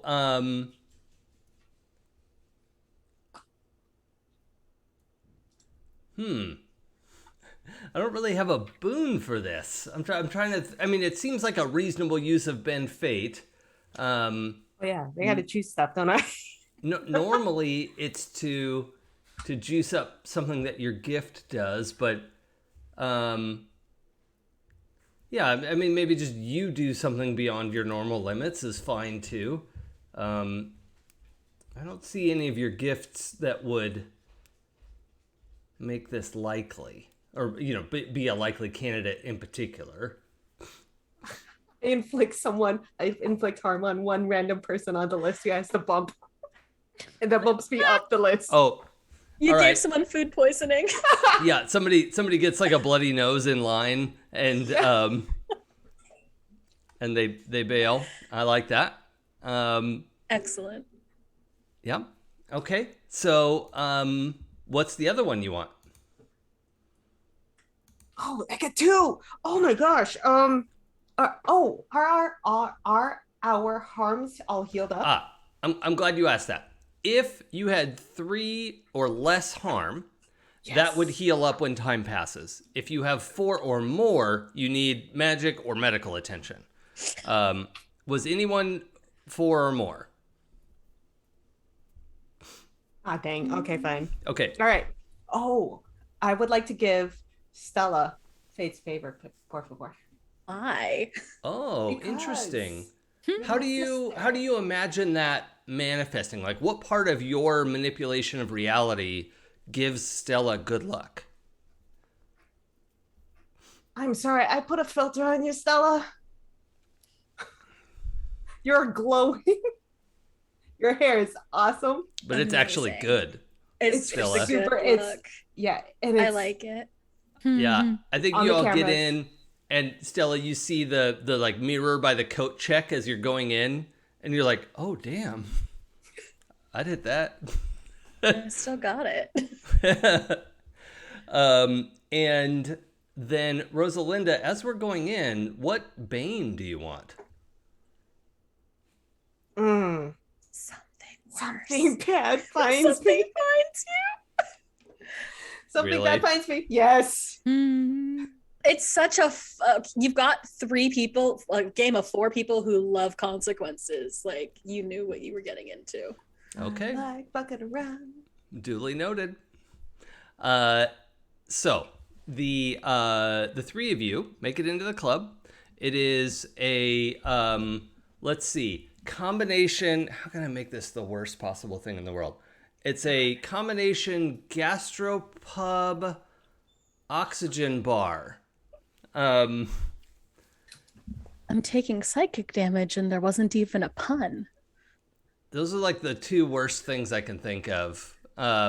Which means all of the food that they serve is molecular gastronomy. There it Yes. is. Yeah, That's for the sure. thing that kills me. Yeah, a molecular gastropub. And when they serve it, it's not actually on plates. It's on obscure things. Sure. They Yeah. they serve it on records, like Oh God. Oh, like yeah. vinyls. Yeah. Little like 45s because they're not Yeah. big portions. No, they serve it. Yeah, they serve them on 45. Oh God, I hate this. And then desserts are served on CDs. The desserts are served as part of the oxygen bar. So the desserts are served via nasal cannula. Oh, okay. Great. I hate it. So you're feeling good and it tastes good. Yeah, that works because it's the flavor is part No, yes, no. part smell anyway. Just taking psychic damage. Mm-hmm. Yep. You're welcome. I love And it. if you- And if you Let's want the see. full mouthfeel, you're eating like tofu. Clara, feel with free it. to drop that in the Twitch chat if you Yeah. want the viewers to have a reference. Uh, I'll always love a club look. That's fun. I in my head, like Stella is real into this like currently more of a grungy dresser when she can be. So slip dresses and combat boots are a look, and Clara likes it too. Cool. Okay. So, Trey, how much effort have you put into a look for this? I think I am going with the oh, yep, found it. I'll drop it in the open. Sorry. This is my favorite part of these stories is what's everyone wearing? I try really hard not to lean into the what everyone's wearing because I like clothing a lot. So Yeah, me too. rapidly. I have a very specific, like, I need to find the vibe. But Right. luckily, Tessa Thompson is always delivering yeah, that vibe. that is. I'm looking respectfully. Right? Thank you for existing, Tessa Thompson. Friend of the show, Tessa Thompson. Oh, I feel I feel like we've gone too far there. I'm gonna Yeah. keep saying it. This is my new joke. I would be literally dead. Right? Please do not observe me. Stop So, receiving me, please. I appreciate it. what's you don't have to have a link, Minerva, if you don't want to. But what does Rosalinda have a look for this evening? Oh, it's a bodycon dress. Okay. love It is it. dark green, like the patina up for copper, because that's her metal of choice right now. I have a picture. I can't find the link, but it's a bodycon. It shows off her shoulders. It goes off the shoulder. One arm is completely covered in the thing, in the material. Very, very tight, but she keeps fit. And it's just like several inches above the knee, and one side is severely high cut. Nice. I love it. I'm gonna Dorkla Canada. I'm gonna take that one step further and make it canon in the story. There is a live DJ live scratching Skrillex records to the like recreating Van Halen songs. Can we burn this place down? I mean, this is why we brought Rosalinda. I'm gonna Collateral look into damage. it. I hope nothing bad happens to it. I have to draw what I think Rosalinda's wearing now because I don't And- know that I could Google it. I assume this place would open on Melrose. I think that's probably the right place. Or Hollywood and Highland, kind of. That's my Yeah, other but spot. it's not for tourists, you know. True. I got Yeah. the link. It took me a second. There Or you maybe go. La Cienega. Oh yeah, Ah, that's amazing. thank you. Oh wow, fantastic. I love that. I love that look. Oh, yes. Yep. Oh, in case anyone who is watching later, the other option to watch. Live I or later, have- your only two options. Yeah. I have kind of it's a two-piece, like a bodysuit with cutouts along the side, but with a tank top. Then kind of fitted but flowy pants, and a bunch of like layered necklaces on top, and a kind of chain belt look, and slides. But The imagine slides all of get that on Tessa Thompson giving you that look, and Yeah. you will know the vibe. I'm trying not to think about it. You're gonna think about it. Sorry. For later. Yeah. Like I said, I love a clothing. I love a costume change. Mhm. Yeah, that's 100%. always a good thing here. Also, it's Demigods Media Storm. This is the time, right? This is your moment. So when you go in, you do notice the place is mostly mortals. There is shoot, I forgot what they called it. In What We Do in the Shadows, they have the concept of an energy vampire, which Colin is one of my favorite characters of all time, but that Amazing. is actually like a thing, like an emotional vampire, like that feeds on emotions. And I can't remember where that was from. There's one in What We Do in the Shadows, the TV show. Yeah. Right, that's what I mean, is there's that, but that concept comes from like a bigger myth, and I can't remember exactly where that's from, but yeah, I think there's a it's not Matt Lillard, but it's played by Matt Lillard. And I don't know, is he trash? I don't know. knows? I haven't heard. Okay, well, we don't know either way. So this character is played by somebody with that look. And is like awkwardly tall, a little gangly, but somehow, dressed to the nines and managing to look cool, but is kind of just lurking around the outer edge of the club, kind of like leaning into conversations, making his way around. But you all can tell that he's a supernatural creature of some kind. Oh, I see. My headphones are threatening to do something. Let's switch this up. Make sure that's going to work. So, could somebody say something so I know this is working? I'm trying to. Oh, good. So, in the show, there's also an emotional vampire played by, I want to say, Vanessa Bayer, who is excellent. Oh yeah, the other workplace emotional Yeah. vampire. Yes. Because energy vampire and emotional vampire are very different things. Yeah, I'm thinking emotional vampire. Oh God, it's worse. So much worse. So much worse. Yeah. I just realized I'm gonna have to fight in this dress. You're fine. Now, You did as wear far as- underpants, right? Now, this is the sort of thing where you all run across supernatural beings all the time, right? It's not like, vampire, we have to kill it, right? Unless that's your jam. But particularly, I think, let's say our version of emotional vampires generally don't murder, right? They just leave people wiped out and like extra exhausted at the end of a day. So, a Just type life. of murder. That's just life Yeah. in LA. It's just Right. life. That's I'm an why. introvert. That's why life is like this. Is Yeah. the emotional vampires around every corner. But you spot this guy and you see, some of the telltale signs that mortals would filter out. What is a telltale sign one of you would like to see? Does he got like little silver horns or black goat eyes?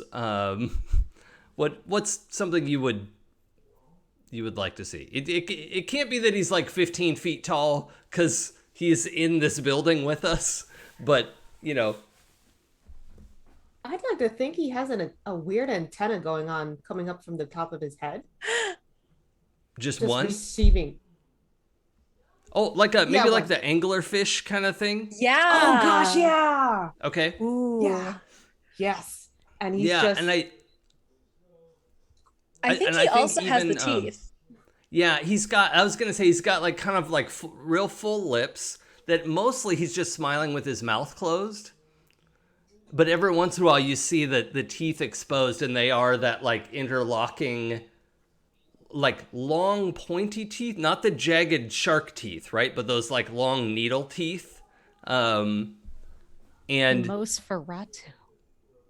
Ah. wow, So Gray They. good. Thank you. I don't know what Gray happened They. to me. Gray They has been putting out some great puns that I'm not mad about. So I Yeah, may be you I may like be it. ill. I may Yeah. be ill. This is Or- what Stockholm syndrome really is. Yeah, this This might is be how good they Stockholm are. syndrome. I mean, this is how good they are. is embrace they it. flipped Embrace it. They flipped Clara. So, this is good. Okay, so now he does have big scary teeth. We also like the general understanding of emotion vampires are that they're not murderers, right? So it's not like danger versus like if you saw I don't know, I would want to say a werewolf, but they can be reasonable too. like a regular vampire. You know, like all of those like cryptids and things exist in this world, and so there are lots of them that are murderous. Or you know, like if you met a red cap, you know, part of the like Celtic kind of Fey belief system, that type of thing. Yeah, they eat people. Those are things to be concerned of. Emotional vampires are a little more low key, and they just kind of skulk around the edge of parties, or you know, a real crowded day at the grocery store. The DMV is popular. Oh god. But sometimes Thanks, people Jason. are already emotionless by the time they get to the DMV, so it's kind of a, you know, hit or miss when you get there. Oh man. Kids Like you're- soccer games. Oh yeah, Just like for sure. oh god. PTA. High school meetings. football games. Oh yeah. Yep. So we see So- him. But that's one of, you know, 150 people in the room, right? There's a lot of people moving around. You actually see a very like Judeo-Christian like red devil at another end of the room with like cloven hooves at the end of her long slacks, right? She just has this like outstanding white, you know, like white slacks with the white kind of halter, like that shimmery, like silky satin, whatever the material is. Just doing her thing, but the white looks great on her like brick red skin, and you know, some black horns, you know, whatever. But again, she just like has a drink and is talking to some mortals at a table. Not super unusual, right? She's a satin Satan. Wow, thank you. Grey, On fire. I don't have a way to express my gratitude. It is deep and immense, and I'm glad you're here. Thank you. The angel and the devil on our shoulders. Yeah, both. The Grey and the they.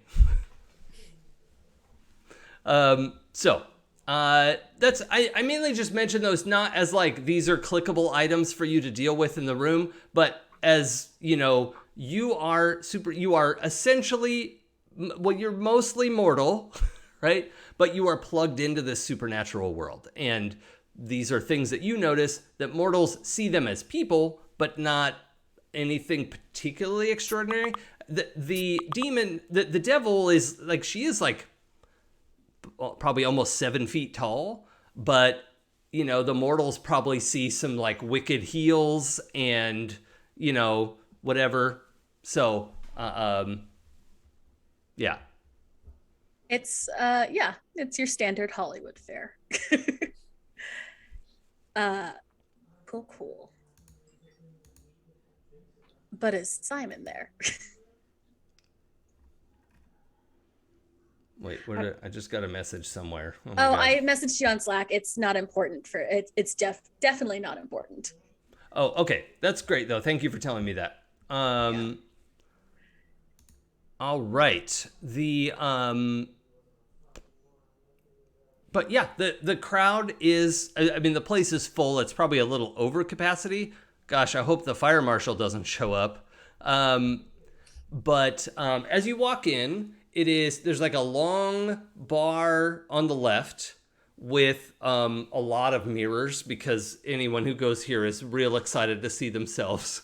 To the right are a lot of like kind of smallish round tables that are all look like, you know, like vinyl records. They're bigger than a record, but they're like carved wood to look like that.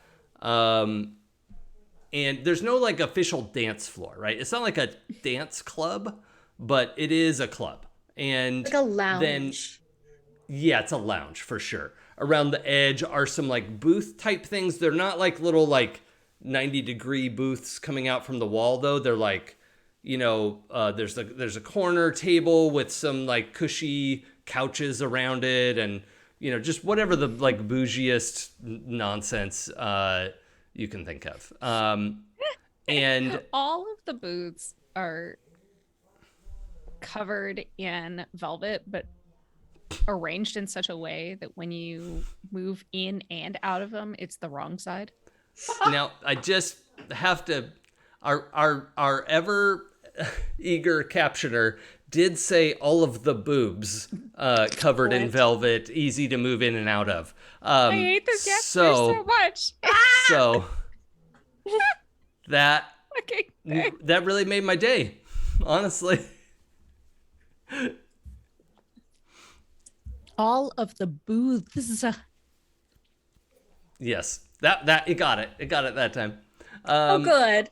But so there are, like maybe a dozen little round tables, half a dozen booths that look like they have like curtains that can drop down, right? Like not that it would provide total privacy, but it certainly would have the illusion of that.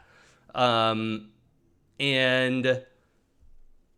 the but then if you just go straight ahead, like right behind all the people sitting at the bar, or like waiting between the people seating at the bar, like trying to get their order in, be noticed by the bartender who is studiously ignoring just about everybody.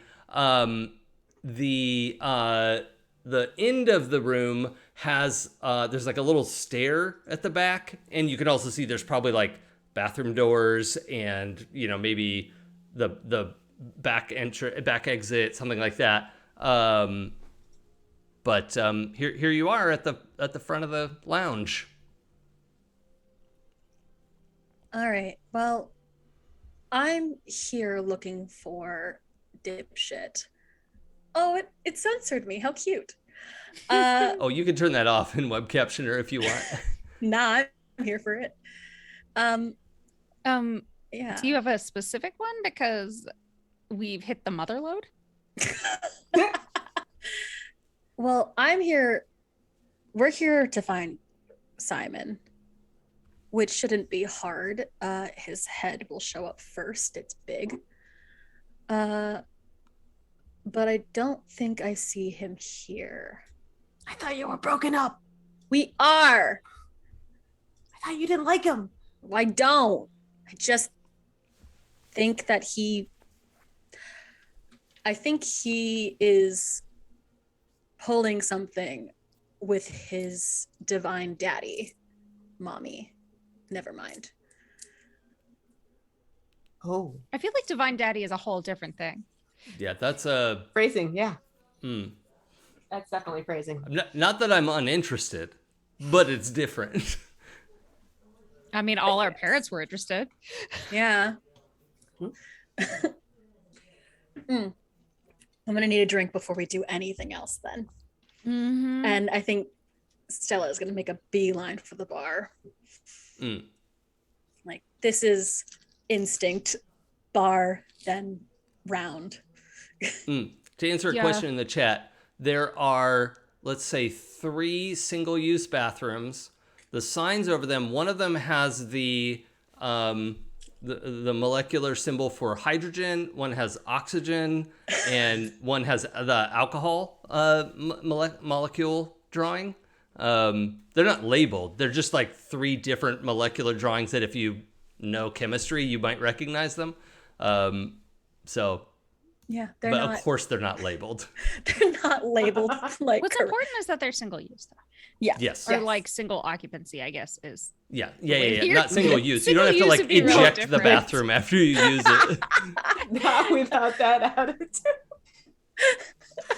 We'll see how the night goes, frankly. Yeah. Okay. Yeah, I'm gonna get a drink. Yeah. I follow Stella. Okay. I'm wearing now, superhero heels, so can I be taller than Stella in this situation? Wait, no, I am tall. Rosalind is taller than Stella all the aren't time. you like 6 feet tall anyway? Like I forgot I'm tall. on a regular You're day? 6 feet tall or something. All right. I remember that. I don't remember Can- exactly can how you be much it even was. but- taller than your normal tallness? That's what you're saying. Yes, I will be Yeah. super tall now. Well, yeah, She's I mean, in, like, put some 4-inch heels on and boom, Yeah. you're 6'4". 6'4" plus hair, 6'6". Like, Oh yeah, it says 6 feet in the document. Reference. So And buff AF is what it says next to that. So Oh yeah. I can't wait. We should definitely share this document after the game just so people can see our weird notes. yeah, Gray, because as trash as the people are who open this bar, standard recognition of gender dignity is a given.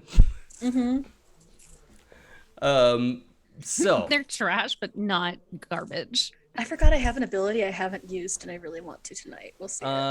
well, okay, we could probably get to that. We have,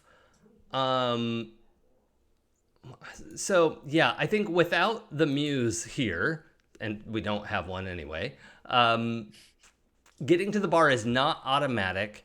And I only mention that because if you cause a scene, it's going to be harder to subtly reach the person you want to reach. But walking through here without a drink is also conspicuous. So it depends what y'all want to do. If you want to try to get the bartender's attention, we're going to need someone to do a sway roll. If you want to use a move, the move says what to do. Yeah.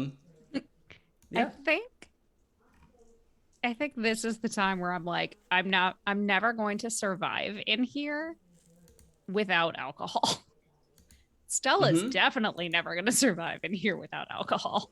I survived a very long time without alcohol, but that was because I was under 21. I was like, but that was before you had alcohol. Accurate. Let's see how terrible these drinks actually are. So I want to, I guess, roll an awe about it then to see if I can get us through this crowd and capture the attention of the bartender. You know what? More than that, screw the crowd. I'm going to capture the attention of the bartender. Okay. Now, if let's say there are probably 3 bartenders. There are certainly more than 3 genders. We know this, but I am going to say there's a femme bartender, a masculine bartender, and androgynous. We don't know what their pronouns are, but those are how the bartenders are presenting. What is there one in particular you would want to try to grab the attention of? Whichever one's closest. Okay. Let's Or, say the femme looks to be- presenting bartender is nearest. The femme presenting bartender is Perfect. closest. Great. And that is a thread for me. But what'd you roll? Doubles plus. So I got a 6 on the dice. Plus 2 is an 8. Okay. On That's sway someone? success. Mm-hmm. Okay. So, yeah, they'll do it, but they demand some kind of price. What will Trey do to get this bartender's attention? You will have to do something, but it's going to work. And it has to be something Trey would not, doesn't want to do, right? But is willing to do. Goddamn hair. What's that? Did you just say lick my hair? Because No, I that's said weird. flip your goddamn hair. Oh, Yeah, I the was like, Charlie's Angels line. like I refuse to lick my hair. There's ink on there. Dyes your tongue. You know what? I'm gonna do that thing where I'm gonna position myself perfectly next to the air conditioning vent, and I am going to flip my hair over my shoulder and suggestively lick my lips. Okay, cool. Like, man, Sorry, there I was am a so weird thirsty. input to my microphone that said my captions were going off. I was like, I'm not saying anything. What is happening? She bit her lip seductively, except it was her upper lip, so she kind of looked like an anglerfish. Sorry. Okay, so also, great, a well-mentioned point. Yes, what I was talking about was gender presentation, because we don't know what their genders are because we haven't asked these people what that is. So we're going off of these sort of visual demonstration.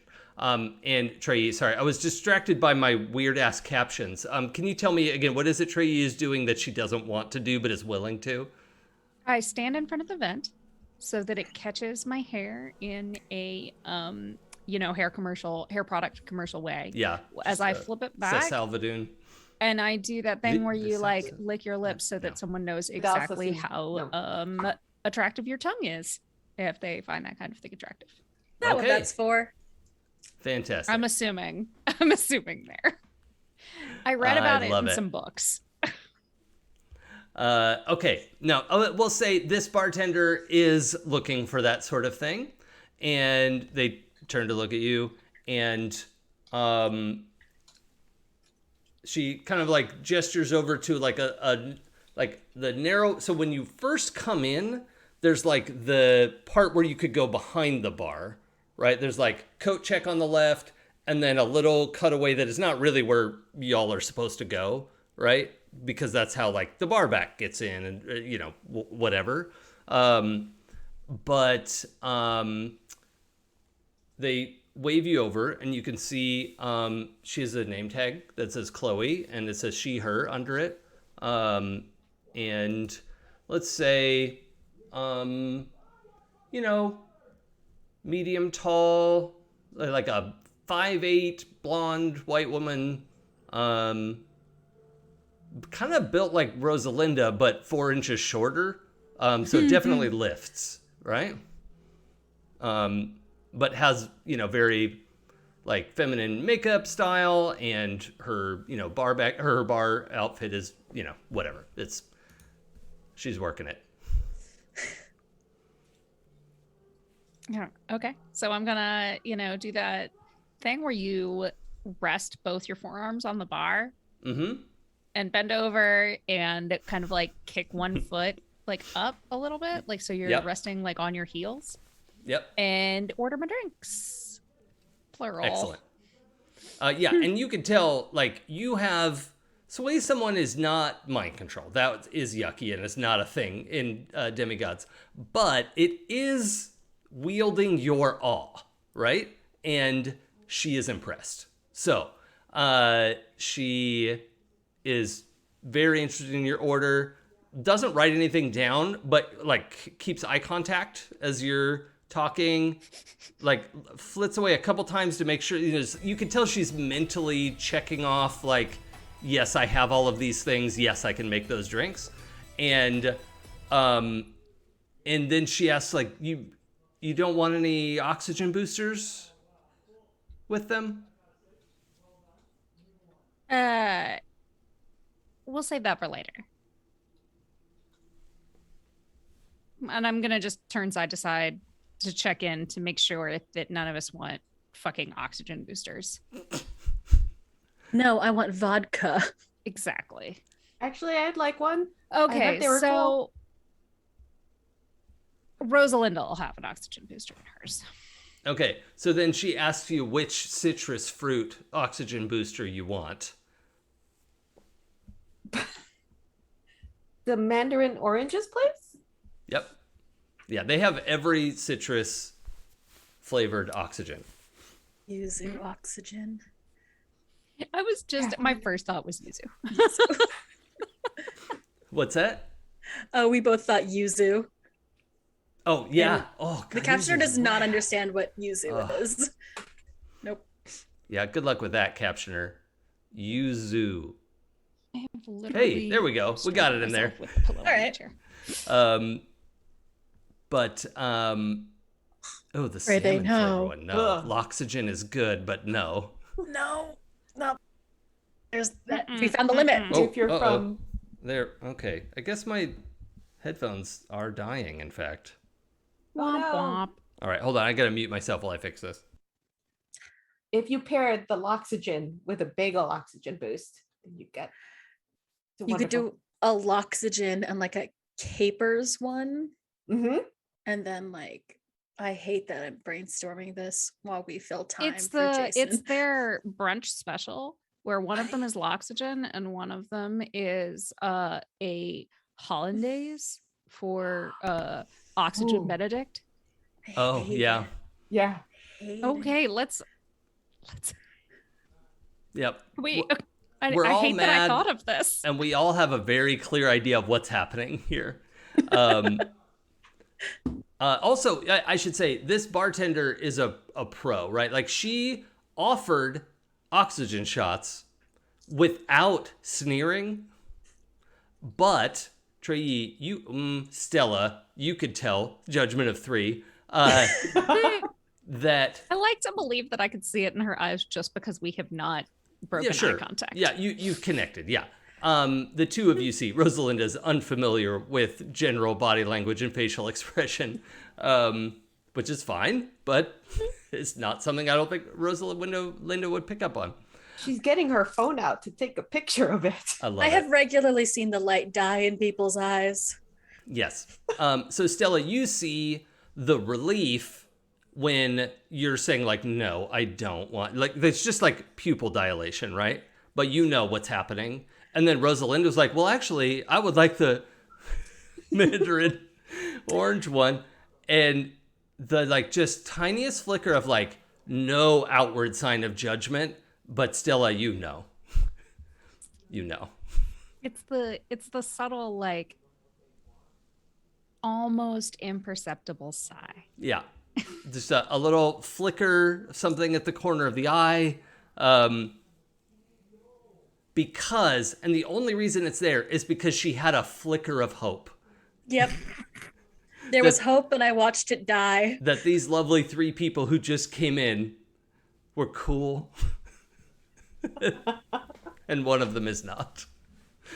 We love you, Rosalinda. I love Rosalinda so much. I know. So good.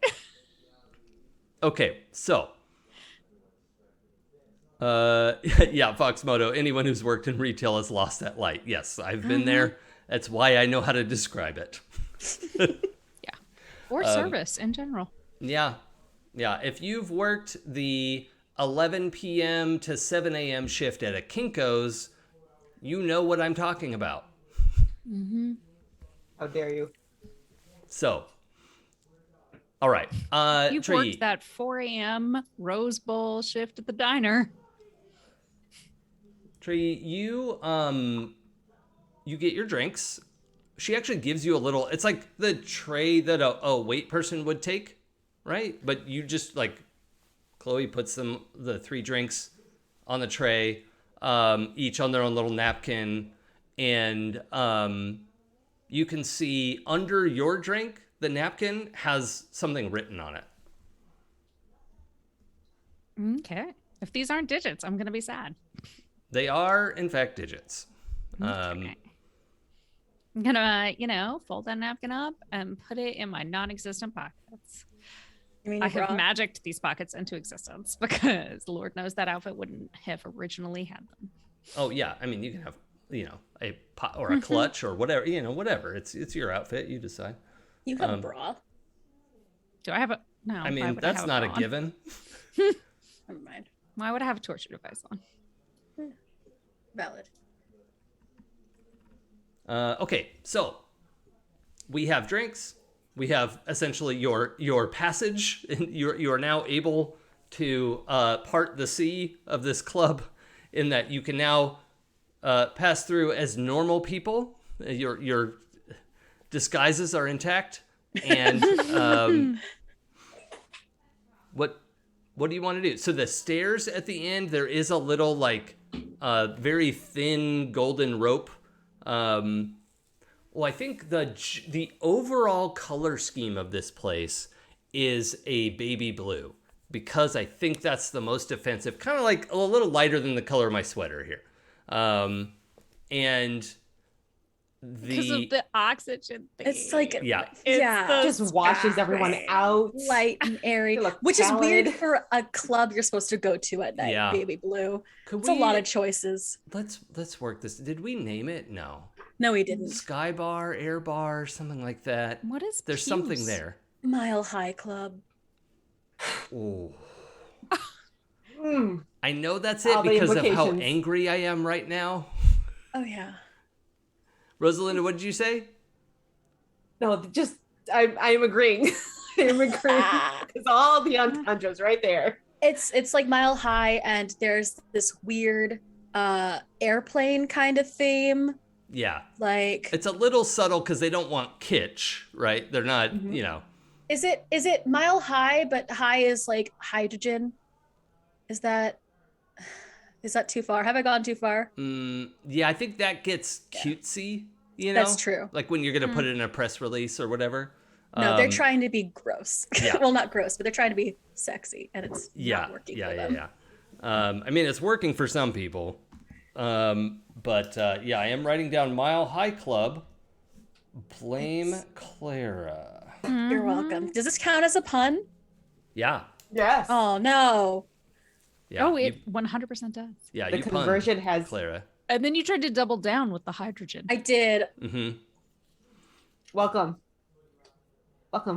We have That was- cookies. Bubble water. I don't even know why I chugged it. Okay, so do we want to head down to those stairs with the little golden rope across it? Do we want to Hell check yes. the tables? Do we want the booths? At the tables that are open, you see lots of people there. None of them look like Simon. I think. I do want to note, I think Simon is an NPC and doesn't really get a real playbook, but I am essentially coding him as the muse. So if you want to think about moves and things related to the muse, that's kind of what I'm going for. But it's the trickster is the one that has like change your face kind of stuff. So I don't think he's like that. Yeah, I don't think he's a face changer that you're aware of, Stella, not while you knew him. I don't think I knew him when he was a demigod either. Oh, he was adopted after you broke up. Because he couldn't have been if we can't be Oh, together. right. Yes. Yeah. So that was a one new of you thing. or both of you were not demigods yet. Yeah. We haven't established how long ago we dated or anything, but Stella manifested demigodness at 16. How much more cringy is it if you were like high school dating? Okay, wait, I'll give you this because let's torture Stella. I sent you the 2 shows she was on. The second show was Rags and Riches, which is Disney Channel, Nickelodeon-esque teeny bopper show Yeah. about 5 kids adopted by a rich family. Cast of 5 kids and 2 adults. And Simon was one of the co-stars. Yeah. Okay. And he went on to be executive producer on something else, and Stella did whatever she's doing. Yep. Yeah. Okay. Yeah. I like that. I like that a lot. That's horrible. I love it. Okay. So the as far as you know, you would recognize him if you saw him. Like he didn't. I think you know that he's a demigod, right? Yeah, of course you do. But as far as you're aware, it doesn't have any like face changing or illusion powers or anything like that. But you know, you never know. People learn But things. Rosalinda, take moves. I think, has an idea. Oh, Oh no. please. That was the wrong reaction. I'm so excited. Stella, we're looking for Simon, right? Yeah. Okay. Everyone, put your shots up. Selfie. We're going to live it. We're going to stream it. Come on. I'm going live in 3, 2, 1. Hey guys, I am now here in the Mile High Club. It's opening night. And I'm here with my best friend, Stella Hart and Trey. And we're gonna... has conveniently like ducked behind a pillar so that like is not in the frame. so she's completely blocked. Okay. And I zoom, like we go, like Stella and I go right for perfect selfie. Like our faces are, I'm right next to her. Yeah, and we're having the best time. Shots, and I'm doing whatever it is with an oxygen shot. Yeah, I And think my it's gag. a little like nose plug kind of thing that you like. Oh God, And yeah, I do that. it's like an Oh my God, inhaler. It's like a thing like you break it open. Yeah. It's a little like capsule sort of thing that you, yeah. And it's all hashtagged. It's adding the Mile High Club. Which you should always do. Mhm. Always do. Oh God. And all the tags. Okay. So yeah, your live stream is going. You've always, I mean, you have a lot of followers, so you know right away. You know, you've got that feedback. We now have like 2 demigods on a live stream. That's something, right? Like that shouldn't even be possible. And the internet is just lighting up. Hashtag fuck you, Simon. Like somebody at the, I think it's in Sweden. There's somewhere in Europe where there's a huge hub where most of the internet cables come through. And I think somebody just had like one little light just went yellow, and they're like, "What is?" That's all. We just get a quick little cut to somebody at The internet tubes are full.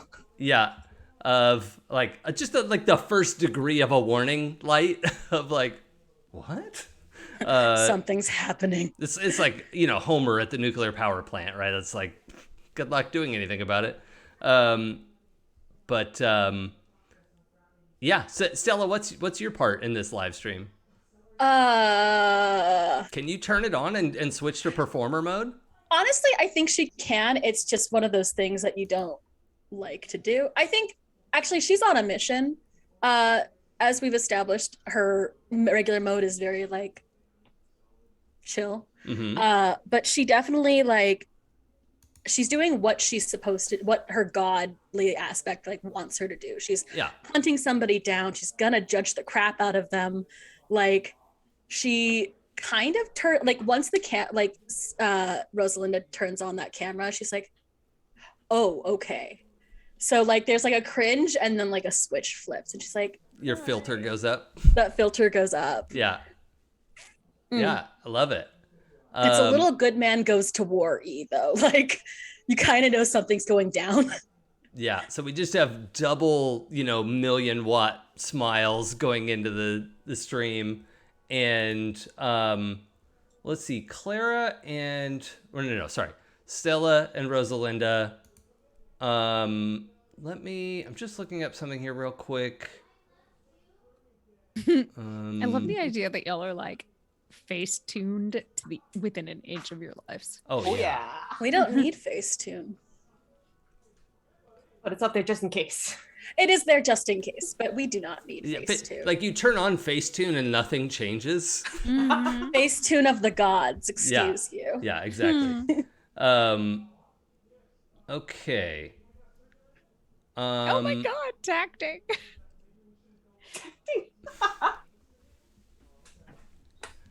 Thank you, Grey. Yes, but that would imply that any of us has any tact, which is obviously not true. But pretending that's what tacting is. Accurate. 100% right here. Uh-huh. Fake it till you make it, baby. All right. So, what is the goal? What are you wanting to have happen with this live stream, Rosalinda? It starts trending organically, and then I'm sure Simon has some sort of notification of some. Oh, because you tag Stella and you tag the place. Okay. And if it's by location, he's probably has his mobile set up for a location with GPS, and because he's there, it pings him. Okay. I'm gonna do a roll. I mean, you're gonna do a roll, but I'm gonna give you a choice because the outcomes are different, right? If you want to use weird and roll bend fate, I'm essentially gonna give you your gift does something beyond its normal limits for free, even though you're not using a particular gift. And then if you get a 10+, you can pick an extra boon if you want, but you will have to choose a bane. However, the effect will be supernaturally potent, right? If you want to just go with your understanding of the internet, which is immense, right? We would just roll perform under pressure and roll metal, which I know is a high score for you, but it will be you will be able to make this thing work the way it's supposed to, but it's not going to be on a supernatural level. Does that make sense? So what do you choose? Bend fate. We're going big. Okay. I appreciate the. Is that still marked? Is that the one you had marked? No. Okay. Which one do you have marked? Sway someone. Oh, yes, of course. We gotta get to Simon so I can slap him. Oh, and get well, that now thread. hold on. You are trying to get Simon to do something, right? Yeah, to notice. Just notice us and make his way to us. Would you like to roll sway someone? But then fate sounds more volatile. It is. And also, I mean, something bad has found you. You just don't know yet. So, Okay. Okay. Okay. You have. Yeah, let's sway someone. You have tempted me, sir. Okay. With my awe, which is 0, so I still have the same odds. Yep. You've pulled your minuses up out of the basement. I respect it.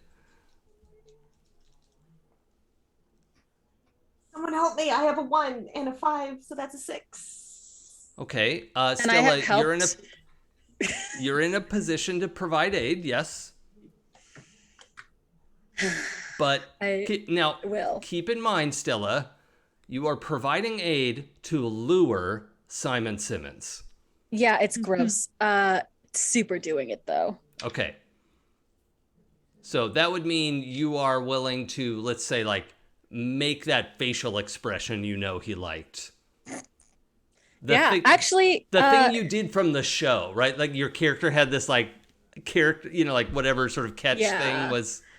I think, Stella retweets, like reblogs, retweets, the link. Go live, yeah. The go live, go lives on hers, and it just said, and like all of the regular hashtags are there, and then the little rags and riches hashtag. Okay. Which is, ugh.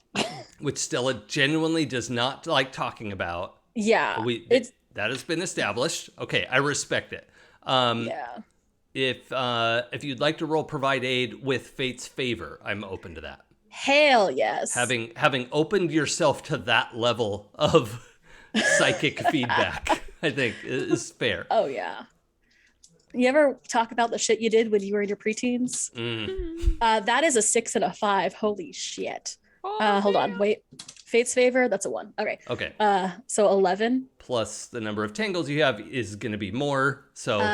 Yeah. Plus, I think 2 tangles. Yeah. Okay. So you can choose either Rosalinda gets +2 to the roll. Her roll was a 6, so +2 is not particularly helpful. Or she can get +1 to her roll, and she gains a thread, not you. Or you both take 1 harm, ignoring armor instead of the harm you were about to take. We just take harm anyway. No, please take your thread and your +1, because that's not going to change much. Yep. Yeah. Okay. So, Rosalinda, you are bumped to a 7 on your sway someone. They'll do it, but they demand some kind of price. You can feel psychically that your video is like search and destroy, seeking out Simon, and that he has at least seen a notification, right? He gets notifications for that fucking hashtag. Yeah, of course he does. He never turned that alert off. Rosalinda, you can feel like a fish on a rod, right? Like it's like something is happening there, but you have to provide something, some kind of price to be paid to reel in Simon's attention. Can I say, Stella, if it's okay with you, it's basically get the band back together. But Stella and Simon reunion, like I do a follow-up tweet with that it's a reunion between Stella and Simon, and because they're both at the club. Yeah, and I ship them, or their characters. Whatever their characters I thought are. we were siblings. Let's do it. I think that is definitely sibling behavior. Family can hurt the most. Truly sibling behavior. Ow. This is amazing. This is happening. Okay, that is a price. I accept that price. That's so And so does Simon. Um, Do I get a thread for doing the sway someone? I forgot. um, That's my check thing. you get a thread. No. If you had failed it, right? But you get a thread for Stella's help. Okay, one more. And you didn't have doubles, did you? No, you had a 5 and a No. 6, I think. Yeah, I have a 5 and 6. I feel like I get a thread for a couple other things we've done. This is tracking someone down. Well, you haven't tracked him down yet. No, that's true. We're working on it. Yep. Mhm. Yeah, double check your thread hooks, everyone. Feel I'm gonna free get a to lot of them all at once. interpret them creatively. That's what they're there for. Would doing that go live, that live stream, be epic? That I was able to manipulate the algorithm that way? I was gonna list it under say something awkward. Oh, well, mean, the price was awkward. The price was very awkward. Yeah, yeah. I'll let you check that one. All I think right. you caused collateral damage. No, No, that was intentional. Not that yet. was so intentional. we might get there. Hmm. Trey, do you have anything that looks like it should tick off? I checked off diffuse a tense situation when I got us all drinks in a timely fashion. I'll take it. Yep. Let's go. Okay. Oh. I would like to take. I'm bringing my weird up to 1 as my gift for advancing. Oh, okay. Ooh. Rosalinda's feeling those magical oats. I don't know what that sentence was supposed to mean, but here we are. Thanks, internet. It worked as nothing. So that connection shoots out down the line, and Stella, you wouldn't have Simon blocked, would you, for DMs? Not anymore. Okay. She went through, like, after a rehab stint, she unblocked people she had non-trolls because, like, that's part of that process. Sure. Yeah. Yeah, that connection. She didn't reach out, but she did do the, like, Sure. all right, well, And just because I know you're not, but I want to be clear to our audience, we're not making a joke about recovery or rehabilitation. Those are all important processes that people should make use of if they need to. mm-hmm. Okay. And also, everyone should go to therapy. Holy shit, yes. Like, everyone. yeah. Please. If your healthcare provides it, please. Okay. Not kidding. I'm not kidding. Okay. So yeah, you get a DM, and right away it's do you have a nickname for him? And let's say just Twitter DMs, I guess. It's Twitter DM, so it's his name. I don't Okay. think you can change that. Yeah, okay. Yeah, you just see Simon Simmons pop up in your DMs, and you see like the first like, "Hey girl," in the start, like the one line preview. But like GURRRRRLLL. I hate him so much. Yeah. Oh, thank you, web captioner. You're the hero we need and don't deserve. Yeah, she'll open it and like just send a little heart star emoji, like that sparkle heart emoji. Mm-hmm. Uh, All right. So when you open actually, it up, the full message says, "Hey girl, I saw you're in the club tonight. You should come up and say hi." So like, of course he's in the VIP section. yeah. That's exactly where we're gonna beeline then. And he also sent you the password to get up there. Oh, there's a password. I hate this place. Which has to be, let's see, worst possible password. Chat, feel free to chime in. I'd love to get a chat involvement on this. Worst possible password to get to the VIP section of this insufferable Of the Mile something High Club. gatekeeping. Oxygen Gastropub lounge club. Oh my gosh. Don't you know who I am? I'm so upset. I think Gray, they got it in one. I'm so upset. It's so upsetting. Yeah. Yeah. I think that's done. That's done. It's settled. Yeah. Gray They knows what they did and has to live with themselves. So, Right, they understood the assignment. Unfortunately, the rest of us also have to live with all of this. Yeah. Like Stella looks at it, looks at the bouncer by the VIP section, it is a cockpit too. It's just a pit of cocks. and does the kind of sigh that is heard across every reality. Mm-hmm. Actually, and Stella, as you do that, as you're kind of like, you look at this and you look over and you see the bouncer who like isn't huge, right? He's just like a kind of regular looking, kind of like skinny Latinx guy, kind of just like leaning against the wall. He's got a little like earpiece in and is looking at his phone, but is obviously the bouncer. Like he's dressed like how the bartenders are. You know, there's like a baby blue button-up shirt with the name tag is a set of like pilot's wings. Of course it is. Yeah. Are Trey and Rosalinda coming? Well, yes. Oh, so what I was going to say is you send that, you get the reply, you're like, oh God. And you kind of look over at the stairs again at the end of the, you know, cause you're at the far end of the bar, like as far down the bar as you can be from the stairs. And you know, in your like eye roll to tip over mountains,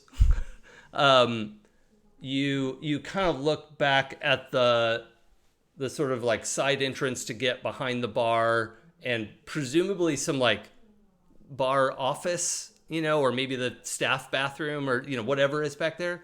And you see a ghostly figure kind of like pass through the wall and see you. And their eyes get big because you know, like you have a arcane understanding that they see you seeing them, right?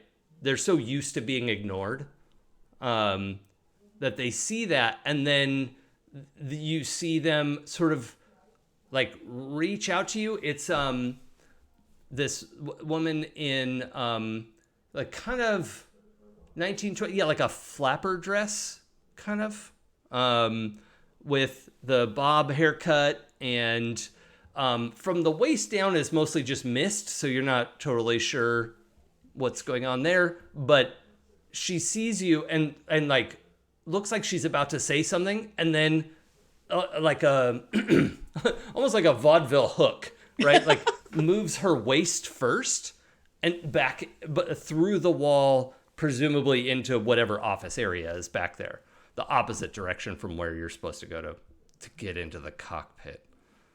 I hate it.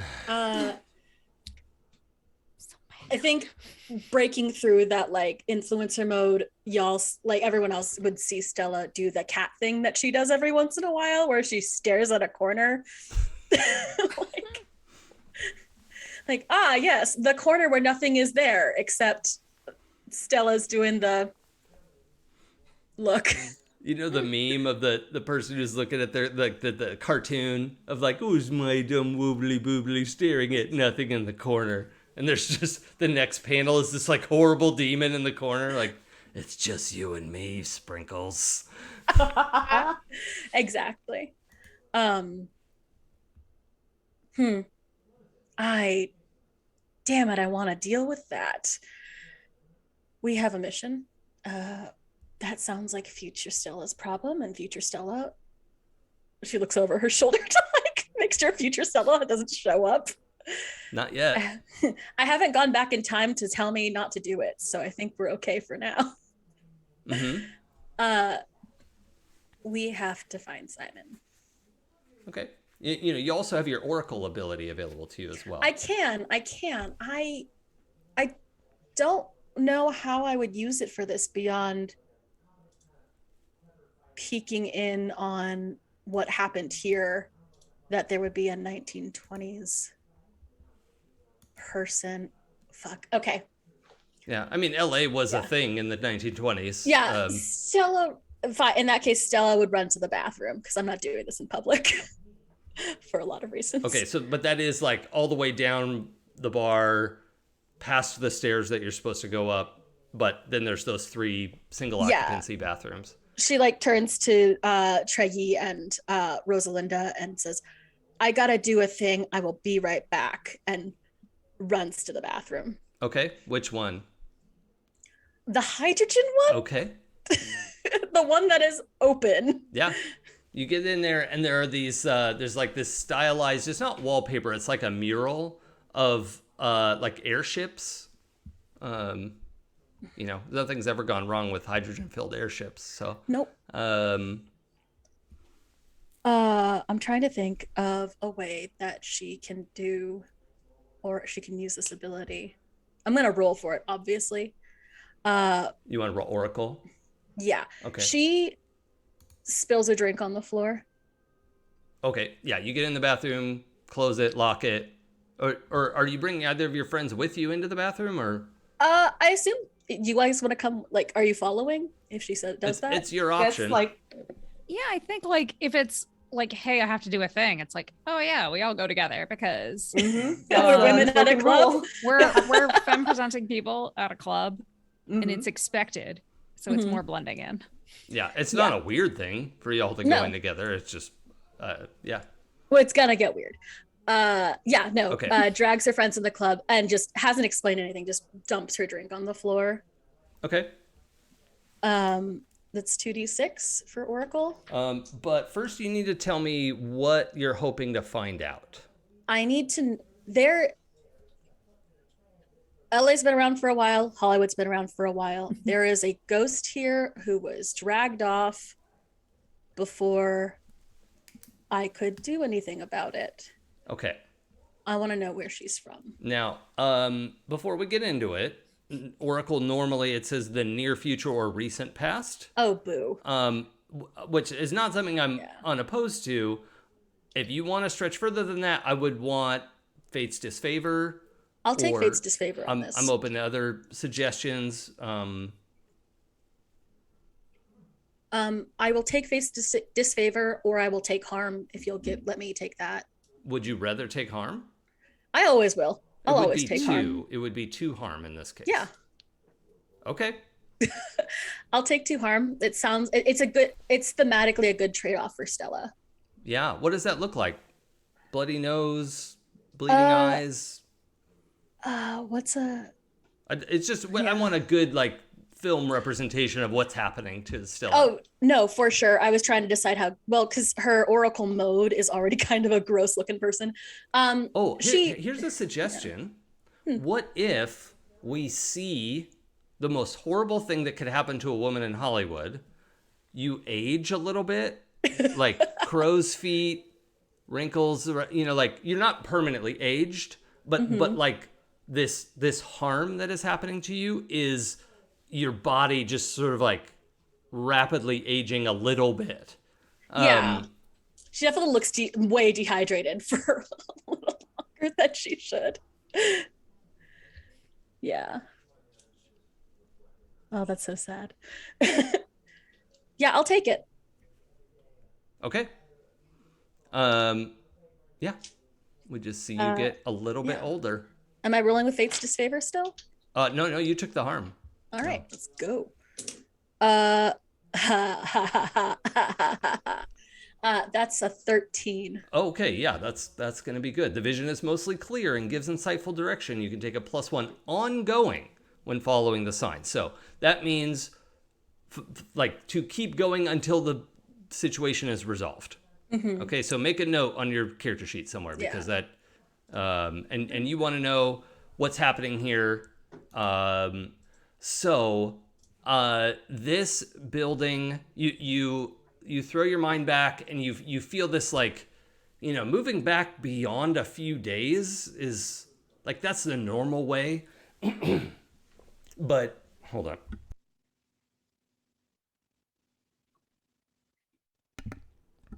Okay, voice working. Thank you. The push through that limit of time, right, is extreme. but you're not trying to change something. You're not trying to travel through time. You just want to peek. And going really far in the future is almost impossible. Going back in the past is already established, so it's a lot easier. And you find that this place was essentially the top floor of a speakeasy. And what you see is, back in the day, it was a, like, let's see, they sold something innocuous here, right? Like farm tools in Melrose. I mean, there was farming back here, back then.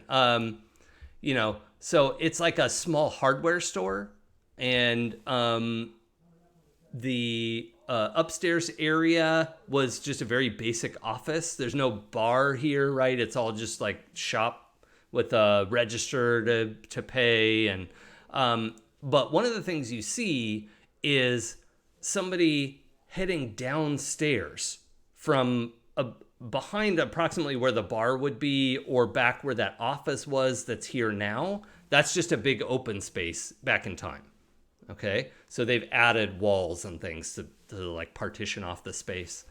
And there is a like cellar door type thing, and people go down there, and you get a brief glimpse of, you know, it being kind of after hours, right? So you were first standing in a hardware store after hours. It's dark, all the lights are off, and then you sort of flinch as somebody comes in through the hardware store door, but they don't see you, right? And then they sort of go around to the corner, open the cellar door, go down, and you hear them sort of muttering a secret word. Turns out the password is cockpit. And they descend down, and you get a glimpse of like candlelit, you know, barrels, and like a makeshift bar of like boards on top of other barrels, and a little bit of dance room right in there. But essentially it's just a concrete basement, which you don't see a lot of in Southern California. So For good reason. yeah, it's not a good place for basements. Yeah. And it's entirely possible that it's been filled in since then. Is the woman I saw there? Oh, yes. She's she's actually behind the bar, which is also a little bit unusual. Yeah, but there's, you know, you can see that she's from here, and almost definitely died here. It was just a vibe, like you don't see her get killed, but Yeah. there's, like, from your understanding of the dead, like you're pretty familiar with that at this point. There's just no version of this where she didn't die here. And so you're not going to be able to sit here and sort of scrub through the whole, you know, months of her life, but you know a lot more if you want, like, you know, the name of the hardware store and stuff. Like if you wanted to go look it up at the library or something, you definitely have a lot to go on. It's also sus to me because the time we all got together involved a lot of zombies. So yeah, weird, huh? Weird that there's more dead things around. No, I don't know why that would be interesting. But yeah, speaking of nothing to do with that,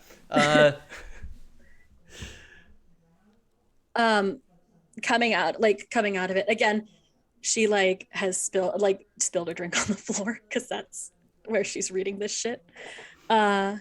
Just like kind of take care, looks at Gray it. Day. Thanks for hanging out as always. Looks at it and looks at the other two. Just, I guess, obviously this place is full of ghosts, but it's nothing. And just Trey and Rosalinda, there's nothing obvious about that. That's a wild statement to make out of the blue. When you run to the bathroom and tell your friends this place is full of ghosts. Obviously full of ghosts. Like, what? I'm getting towels to wipe up her drink. Holding holding Rosalinda back because like it's like tea leaves but dumber. Yeah. All right. Well, I don't know what to do with this yet. And she just files that away for later. Okay. Oh. Let's go deal with Simon. That is an excellent idea. So we are going to have the three of you head up the stairs and roll credits.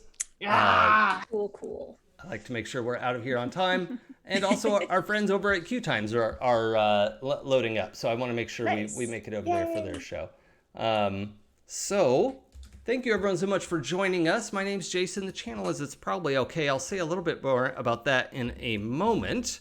But Clara, what should the people know about you? I'm Clara. I am all over the internet as clearly_golden, unless you're into mermaids, in which case mermaid_clarity on Instagram. If you're not into mermaids, what is your life? What's the point? Some people have thalassophobia, which we've talked about before. River mermaids. Yeah, I did forget to like spoiler something in a Discord channel, and my friend who does have thalassophobia was like, I hate that image. I hate when I do that. Yeah, she hates like fish in the ocean, and apparently it's little too, the photos were a little too realistic. Cool. Okay. But yeah, every Monday or every Sunday I'm here. Every Tuesday, wow, I can't speak English. Sundays here, you're watching The Thing. You know how this works.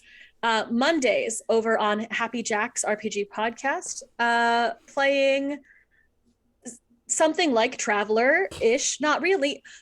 Honestly, it's cool because you get to watch Jason create a game as the game is happening. I would say have to, not get to. You get to. No, I love it. It's a weird insight into how Jason's mind works. It's excellent. We're playing. That might be a fun carnival ride, I suppose. Let me compliment you. Jeez. No. You sit there and you take these compliments, good sir.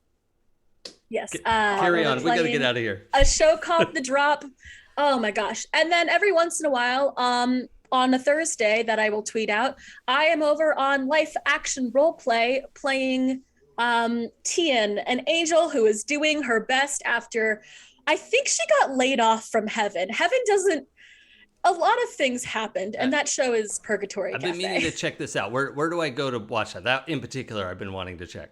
Life Action Roleplay on Twitch.